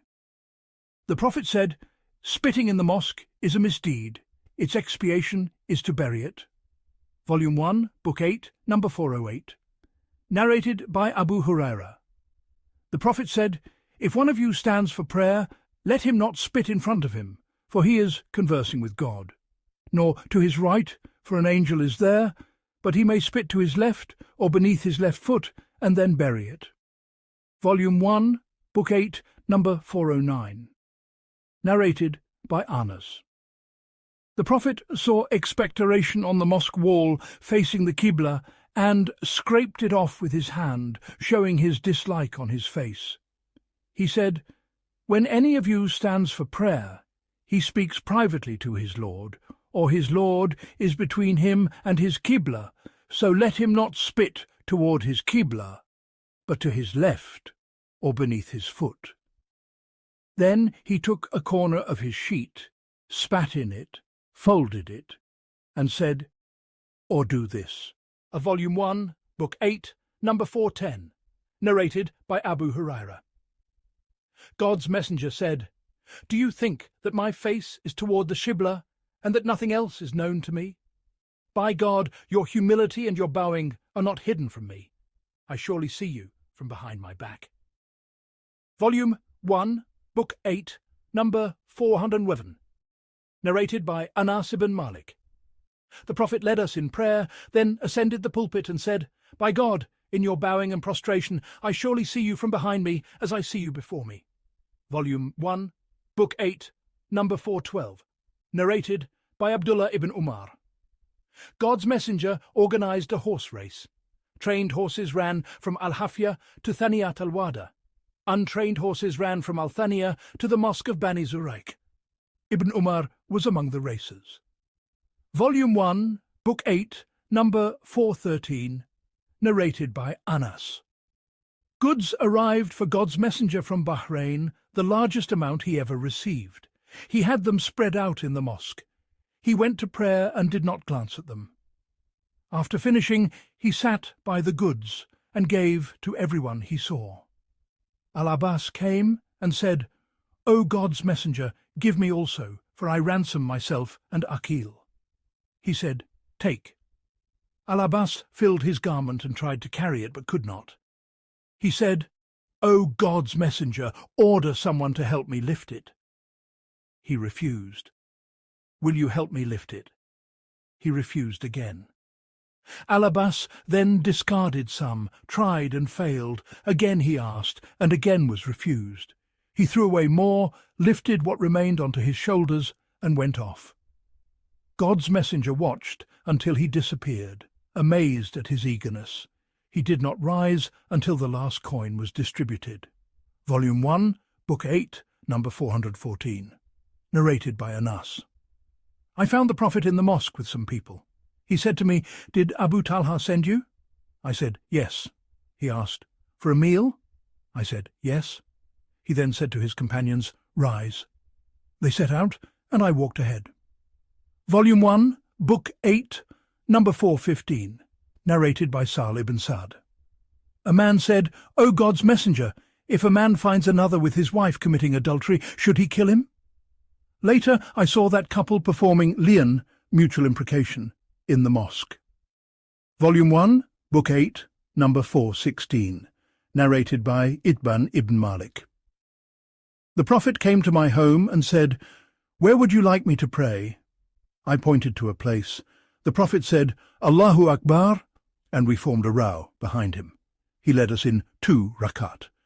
Volume 1, Book 8, number 417, narrated by Itban ibn Malik, one of the Ansar who fought at Badr.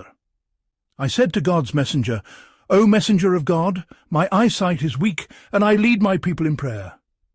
When it rains, the valley between us floods, and I cannot reach their mosque. I wish you would come and pray in my house so that I may take that place as a musalla. He said, if God wills. The next day, after the sun rose high, God's messenger came with Abu Bakr. He sought permission. I admitted him.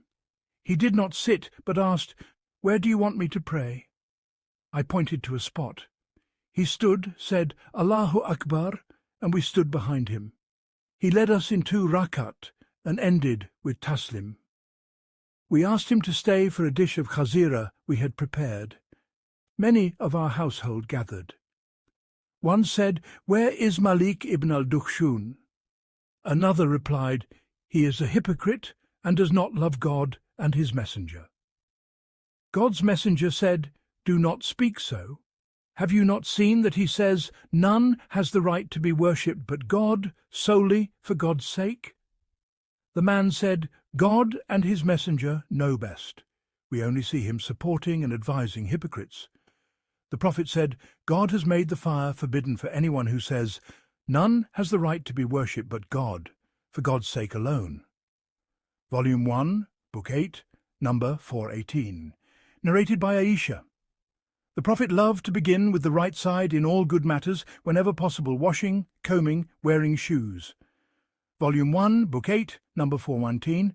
Narrated by Aisha. Habiba and Salama spoke of a church they had seen in Ethiopia that had images. They told the Prophet, who said, "When a righteous man among them dies, they build a place of worship over his grave and set images within. They will be the worst of creatures in God's sight on the day of resurrection." Volume 1, Book 8, number 420. Narrated by Anas. When the Prophet arrived in Medina, he dismounted at al-Awali among Banu Amr ibn Auf and stayed there for 14 nights. He then sent for Banu an-Najjar, and they came with their swords. I can see him even now seated on his mount, Abu Bakr riding behind him, with Banu an-Najjar surrounding him until he dismounted in the courtyard of Abu Ayyub's house. The Prophet loved to pray wherever prayer time found him, even in sheepfolds. Later he ordered a mosque to be built and sent for some men of Banu an-Najjar, saying, "O Banu an-Najjar, name your price for this walled plot of yours." They said, "No, by God, we seek its reward only from God." Anas added, "There were graves of pagans in it, uneven ground, and some date palms." The Prophet ordered the graves to be exhumed, the ground levelled, and the palms cut. They laid the cut trunks along the Qibla as a wall and built 2 stone side walls. The companions carried stones while reciting lines of poetry, and the Prophet joined them, repeating, "There is no true goodness save the goodness of the hereafter. O God, forgive the Ansar and the emigrants." Volume 1, Book 8, number 421. Narrated by Abu al-Tayya. Anas said, "The Prophet prayed in a sheepfold. Later I heard him say he prayed in sheepfolds before the mosque was built." Volume 1, Book 8, number 422. Narrated by Nafi. I saw Ibn Umar pray while taking his camel as a sutra before him. He said, "I saw the Prophet do the same." Volume 1, Book 8, number 423. Narrated by Abdullah ibn Abbas. The sun was eclipsed, and God's messenger offered the eclipse prayer. He said, "Hellfire was shown to me now. I have never seen a sight more dreadful." Volume 1, Book 8, number 424. Narrated by Ibn Umar. The Prophet said, "Offer some of your prayers at home. Do not turn your houses into graves." Volume 1, Book 8, number 425. Narrated by Ibn Umar. God's messenger said, "Do not enter the dwellings of those upon whom God's punishment fell unless you enter weeping. If you do not weep, do not enter, lest what befell them befall you." Volume 1, Book 8, number 426. Narrated by Aisha. Salama mentioned a church she had seen in Ethiopia called Maria, and its images. God's messenger said, "When a righteous man dies among them, they build a place of worship over his grave and set images within. They are the worst of creatures before God." Volume 1, Book 8, number 427. Narrated by Aisha and Abdullah ibn Abbas. In the final moments of God's messenger, he placed his camisa over his face, and when distressed by heat and shortness of breath, he removed it and said, "May God curse the Jews and Christians, for they made places of worship at the graves of their prophets." He was warning the Muslims from doing what they had done. Volume 1, Book 8, number 428, narrated by Abu Huraira. God's messenger said, "May God curse the Jews, for they made places of worship at the graves of their prophets." Volume 1, Book 8, number 429. Narrated by Jabir ibn Abdullah. God's messenger said, "I have been given 5 things that were not given to any prophet before me. 9. I was made victorious through or a month's journey ahead. 10. The earth has been made for me and my community a place of prostration and a means of tayammum. Thus, wherever prayer time comes, they may pray. 11. War booty has been made lawful for me. It was not lawful for anyone before. 12. Every prophet was sent only to his nation, while I have been sent to all mankind. 13. I have been granted the right of intercession on the day of resurrection. Volume 1, Book 8, number 430. Narrated by Aisha. There was a black slave girl from an Arab tribe whom they had freed, and she stayed with them. She said, one day one of their girls went out wearing a red leather scarf adorned with gems. It fell, or she set it down. A kite swooped down, mistook it for meat, and flew away with it. They searched, but did not find it. They accused me of theft, and searched me even my private parts. By God, while I stood among them in that state, the same kite flew over and dropped the red scarf in their midst. I said, "This is what you accuse me of. I was innocent, here it is." Aisha added, "The slave girl came to God's messenger and embraced Islam. She had a small tent or low-roof chamber in the mosque. Whenever she visited me, we would talk, and whenever she sat with me, she would recite, 'The day of the scarf was one of our Lord's wonders. Truly he delivered me from the town of disbelievers.'" Aisha said, "I once asked, 'What is the matter that whenever you sit with me, you recite these verses?'" She then told me the whole story. Volume 1, Book 8, number 431. Narrated by Nafi. Abdullah ibn Umar said, "I used to sleep in the Prophet's mosque when I was young and unmarried." Volume 1, Book 8, number 432. Narrated by Sahl ibn Sa'd. God's messenger went to Fatima's home and did not find Ali. He asked, "Where is your cousin?" She said, "Something happened between us. He grew upset and went out. He did not nap at home." The Prophet sent a man to look for him. He returned, saying, "O God's messenger, he is sleeping in the mosque." The Prophet went. Ali was lying down, and his upper garment had slipped to one side. He was covered with dust. God's messenger began brushing the dust off him, saying, "Get up, O Abu Turab! Get up, O Abu Turab, the father of dust." Volume 1, Book 8, number 433. Narrated by Abu Hurairah. I saw 70 men of al-Sufa. None had a rida, an upper garment. They had only izars, or sheets, tied around their necks. Some of these reached mid-calf, others to the heels, and they would gather them with their hands, lest their private parts be exposed. Volume 1, Book 8, number 434. Narrated by Jabir ibn Abdullah. I went to the Prophet in the mosque. Masar, the sub-narrator, thought he said, "in the forenoon." He told me to pray 2 rakat. He owed me money. He repaid me and added more than was due. Volume 1, Book 8, number 435. Narrated by Abu Qatada al-Aslami. God's messenger said, "When one of you enters a mosque, let him pray 2 rakat before sitting." Volume 1, Book 8, number 436. Narrated by Abu Hurairah. God's messenger said, "The angels continue to seek forgiveness for one of you so long as he remains at his musalla, place of prayer, and does not break his state by passing wind, saying, 'O God, forgive him. O God, have mercy on him.'" Volume 1, Book 8, number 437. Narrated by Abdullah ibn Umar. In God's messenger's lifetime, the mosque was built of sun-dried bricks, roofed with palm branches, and its pillars were palm trunks. Abu Bakr did not alter it. Umar expanded it on the same pattern, using bricks and palm branches, replacing pillars with wood. Uthman expanded it greatly, built its walls with dressed stone and lime, made its pillars of carved stone, and roofed it with teak. Volume 1, Book 8, number 438. Narrated by Ikrimah. Ibn Abbas said to me and to his son Ali, "Go to Abu Sa'id and listen to what he narrates." We went and found him in a garden. He donned his rida, sat and narrated until he came to the building of the mosque. He said, "We carried 1 brick at a time, while Ammar carried 2.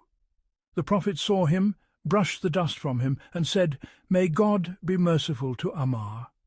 He will invite them,' his killers, the rebellious group, "to paradise, but they will invite him to hellfire."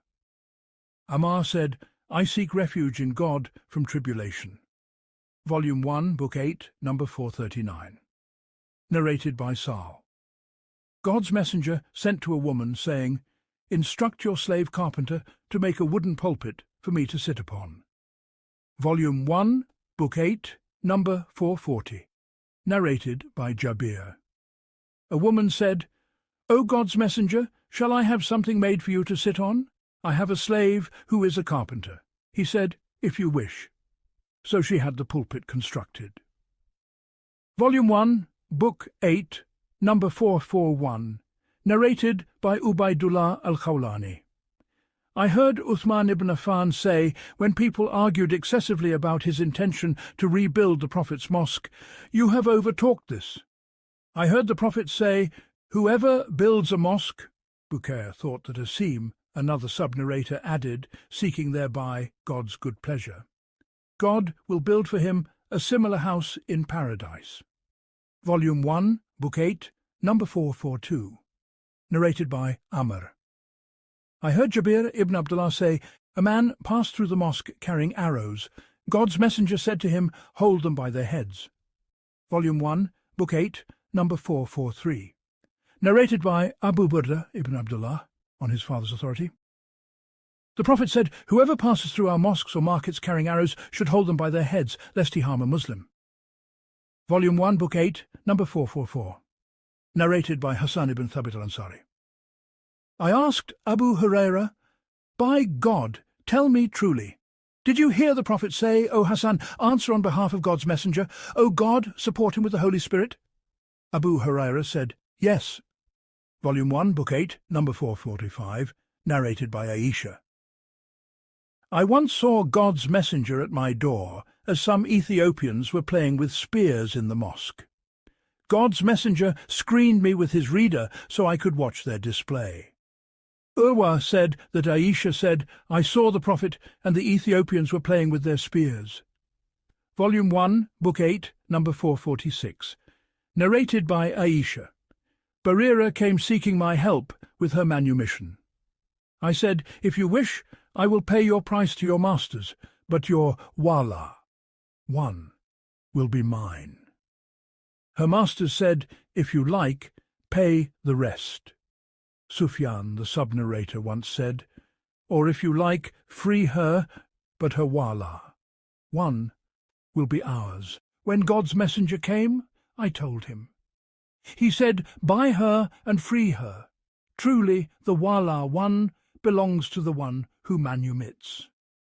Then God's messenger stood on the pulpit, or ascended it, as Sufyan once said, and declared, "What is wrong with people who stipulate conditions not found in God's book? Whoever imposes a condition not found in God's book, his conditions are void, even if he stipulates them 100 times. Volume 1, Book 8, number 447, narrated by Kab. In the mosque, I pressed Ibn Abi Hadrad to settle a debt he owed me, and our voices rose. God's messenger heard us while in his room. He lifted the curtain and called, "O Kab!" I said, "At your service, O God's messenger." He said, "O Kab, remit half your debt," motioning with his hand. I said, "O God's messenger, I have done so." He then said to Ibn Abi Hadrad, "Stand and pay him." Volume 1, Book 8, number 448. Narrated Abu Hurairah. A black man, or perhaps a black woman, used to sweep the mosque, tending to it with humble devotion, and then that soul passed away. The Prophet asked after this person, and when he was told of the death, he said, "Why did you not inform me? Show me his or her grave." He went to the grave and offered the funeral prayer there. Volume 1, Book 8, number 449. Narrated Aisha. When the verses of Surah al-Baqarah concerning usury, riba, were revealed, the Prophet went to the mosque, recited them before the people, and then he prohibited the trade in intoxicants. Volume 1, Book 8, number 450F, narrated Abu Rafi. Abu Huraira said, "A man or a woman used to clean the mosque." A sub-narrator said, "Most probably it was a woman." Then he related the Prophet's statement accordingly. Volume 1, Book 8, number 450 min, narrated Abu Huraira. The Prophet said, "Last night a mighty demon, an ifrit, from among the jinn, came at me, intending to disrupt my prayer, or words to that effect, but God enabled me to overpower him. I wanted to tether him to one of the pillars of the mosque, so that you all would see him in the morning. Yet I remembered the supplication of my brother Solomon in the Qur'an. My Lord, forgive me, and grant me a dominion that shall not be given to anyone after me. 38:35. The sub-narrator, Ra, added, "So he was driven off in humiliation." Volume 1, Book 8, number 451. Narrated Abu Huraira. The Prophet sent horsemen to Najd, and they brought back a man called Thumama ibn Uthal of Banu Hanifa. They tied him to one of the mosque's pillars. The Prophet came and ordered them to release him. Thumama then went to a nearby garden of date palms, bathed, entered the mosque again, and declared, "None is worthy of worship but God, and Muhammad is his messenger." Thereupon he embraced Islam. Volume 1, Book 8, number 452. Narrated Aisha. On the day of Al-Khandaq, the Battle of the Trench, Sa'd ibn Mu'adh's median arm vein was wounded. The Prophet pitched a tent within the mosque so that he might personally attend to him. There was another tent for Banu Ghaffar in the mosque, and Sa'd's blood began to flow from his tent toward theirs. They cried out, "O people of the tent, what is this that is coming from you to us?" They found that Sa'd's wound was bleeding profusely, and in that tent Sa'd breathed his last. Volume 1, Book 8, number 453. Narrated Salama. I complained to God's messenger that I was unwell. He told me to perform tawaf behind the people while riding. I did so, and God's messenger was praying beside the Kaaba, reciting the chapter that opens with, "By the Mount, and a book inscribed." 52:1-2. Volume 1, Book 8, number 454. Narrated Anas ibn Malik. Two companions of the Prophet departed from him on a night so dark that it concealed the way. Yet they were guided by two lights like lanterns before them, granted by God as a sign. When they parted, each was accompanied by one of these lights until he reached his home. Volume 1, Book 8, number 455. Narrated Abu Sa'id al-Khudri. The Prophet delivered a sermon and said, "God granted one of his servants the choice between this world and that which is with him in the hereafter, and he chose what is with God." Abu Bakr wept. I said to myself, why does this elder weep over a servant being given a choice and choosing the hereafter? But that servant was none other than God's messenger himself. Abu Bakr knew more than we did. The Prophet said, "O Abu Bakr, do not weep. Abu Bakr has favoured me with his wealth and his companionship more than anyone else. If I were to take from humankind an intimate friend, I would certainly have taken Abu Bakr. Yet the brotherhood of faith is sufficient. Close all the gates leading into the mosque except the gate of Abu Bakr." Volume 1, Book 8, number 456. Narrated Ibn Abbas. In his final illness, God's messenger came out with a cloth bound around his head and sat upon the pulpit. After praising and thanking God, he said, "No one has done more for me in life and property than Abu Bakr ibn Abi Quhafa. If I were to take an intimate friend, I would certainly have taken Abu Bakr, but the bond of faith surpasses that. Close all the small doors into this mosque except that of Abu Bakr." Volume 1, Book 8, number 457. Narrated Nafi. Ibn Umar said, when the Prophet arrived in Mecca, he sent for Uthman ibn Talha. He opened the gate of the Kaaba, and the Prophet, Bilal, Usama ibn Zayd, and Uthman ibn Talha entered, and then they closed the door from within. They remained inside for about an hour, and then came out. Ibn Umar continued, I hurried to Bilal and asked, did the Prophet pray inside it? He replied, he prayed in it. I asked, where? He said, between the two pillars. And I forgot to ask how many rak'ahs the Prophet prayed in the Kaaba. Volume 1, Book 8, number 458. Narrated Abu Hurairah. God's messenger sent horsemen to Najd, and they brought back a man called Thumama ibn Uthal of Banu Hanifa, whom they tied to a pillar of the mosque. Volume 1, Book 8, number 459. Narrated Al-Sa'ib ibn Yazid. I was standing in the mosque when someone tossed a pebble at me. I turned and found it was Umar ibn al-Khattab. He said, bring me those two men. When I did, he asked them, who are you? From where do you come? They replied, we are from Taif. Umar said, had you been from this city, I would have punished you for raising your voices in the mosque of God's messenger. Volume 1, Book 8, number 460. Narrated Ka'b ibn Malik. In the lifetime of God's messenger, I pressed Ibn Abi Hadrad in the mosque to settle the debt he owed me, and our voices became so loud that God's messenger heard us while he was in his room. He drew back the curtain and came out to us. The Prophet said, O Ka'b ibn Malik. I replied, at your service, O Messenger of God. He motioned with his hand that I should reduce the debt by half. I said, I have done so, O Messenger of God. Then God's messenger said to Ibn Abi Hadrad, rise and pay it. Volume 1, Book 8, number 461. Narrated Nafi. Ibn Umar said, while the Prophet was on the pulpit, a man asked him how to perform the night prayer. He said, pray 2 rak'ahs at a time, then 2, and so on. If you fear the approach of dawn, pray 1 rak'ah. It will make odd, whiter, whatever you have prayed before. Ibn Umar added, the last rak'ah of the night prayer should be odd, for the Prophet commanded it so. Volume 1, Book 8, number 462. Narrated Ibn Umar. A man came to the Prophet while he was delivering the sermon and asked how to perform the night prayer. The Prophet said, pray 2 rak'ahs at a time, then 2, and so forth. If you fear the approach of dawn, pray 1 rak'ah.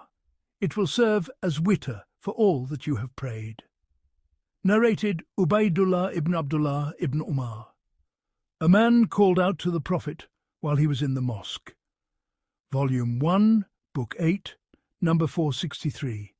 Narrated Abu Waqid al-Laythi. While God's messenger was sitting in the mosque with a group, 3 men came. 2 of them approached the messenger of God, the third turned away. One of the 2 found a space in the circle and sat. The second sat behind the gathering. The third went off. When God's messenger finished his address, he said, shall I tell you about these 3? One turned to God, and so God turned to him and welcomed him. The second felt shy before God, and so God sheltered him in his mercy. As for the third, he turned away from God, and God turned away from him likewise. Volume 1, Book 8, number 464. Narrated Abad ibn Tamim. His uncle said, I saw God's messenger lying on his back in the mosque, with one leg resting upon the other. Said Ibn al-Musayyab narrated that Umar and Uthman used to do the same. Volume 1, Book 8, number 465. Narrated Aisha, the wife of the Prophet. I had known my parents to be upon Islam since I attained the age of awareness. Not a day passed without the Prophet visiting us morning and evening. My father, Abu Bakr, thought to build a small mosque in the courtyard of his house, and he did so, There he would pray and recite the Qur'an. The women among the idolaters and their children would stand to watch him in wonder. Abu Bakr was tender-hearted and could not help weeping when reciting the Qur'an. The chiefs of Quraysh grew afraid, fearing that their women and children might be moved by the Qur'an. Volume 1, Book 8, number 466. Narrated Abu Huraira. The Prophet said, "A prayer performed in congregation surpasses the prayer of a person alone, whether at home or in the market, by 25 degrees. For if one performs ablution well, and then walks to the mosque seeking only the prayer, each step he takes elevates him by a rank and erases a sin until he enters the mosque. Once he enters, he is counted as being in prayer so long as he awaits the prayer, and the angels continue to supplicate for him. O God, have mercy on him. O God, forgive him, so long as he remains seated at his place and does not invalidate his ablution." Volume 1, Book 8, number 467. Narrated Ibn Umar or Ibn Amr. The Prophet interlaced the fingers of his hands. Abdullah narrated that God's messenger said, "O Abdullah ibn Amr, what will be your state when you are left with the dregs of people?" Meaning those who will be at odds with one another. Volume 1, Book 8, number 468. Narrated Abu Musa. The Prophet said, "A believer to another believer is like the bricks of a wall, each supporting the other." And he interlaced his fingers to illustrate. Volume 1, Book 8, number 469. Narrated Ibn Sirin. Abu Huraira said, "God's messenger led us in one of the two Isha prayers." Abu Huraira named it, but I forgot which. He prayed 2 rak'ahs and then ended the prayer with taslim. He stood near a piece of wood lying across the mosque and leaned on it as if displeased. He placed his right hand over his left, interlacing his fingers, and rested his right cheek on the back of his left hand. Those who were in haste departed through the mosque's gates, wondering whether the prayer had been shortened. Among them were Abu Bakr and Umar, but they refrained from asking. A long-armed man called Dhul Yadain said, "O Messenger of God, have you forgotten, or has the prayer been reduced?" The Prophet replied, "I have neither forgotten nor has the prayer been reduced."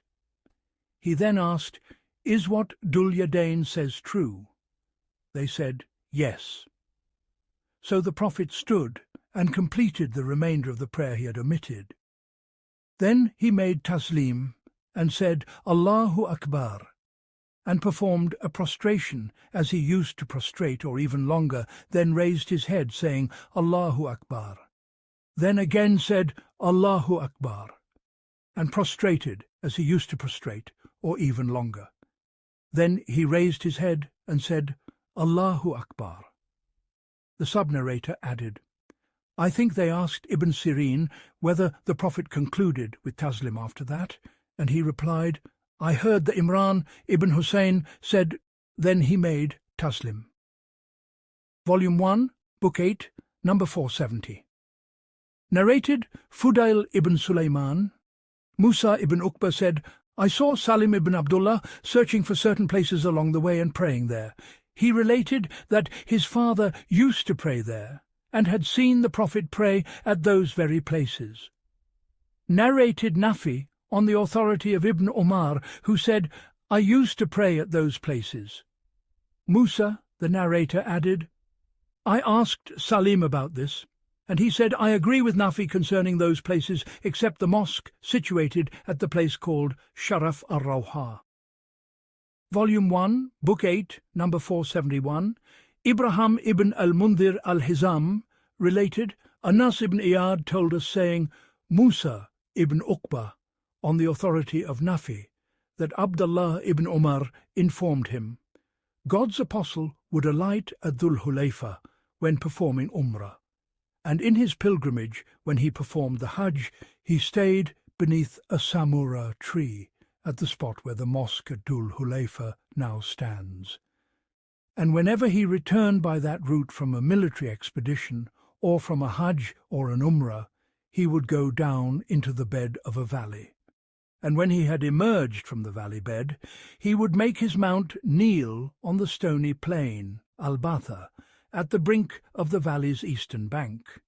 And there he would spend the night until morning, not by the mosque built of stone, nor upon the knoll on which the mosque stands. There was then a small water channel, Khalj, by which Abdallah used to pray. In its bed were little sand dunes. It was there that God's apostle used to pray. Thereafter a flood swept into it gravel from the stony plain, until it buried that place where Abdallah had been wont to pray.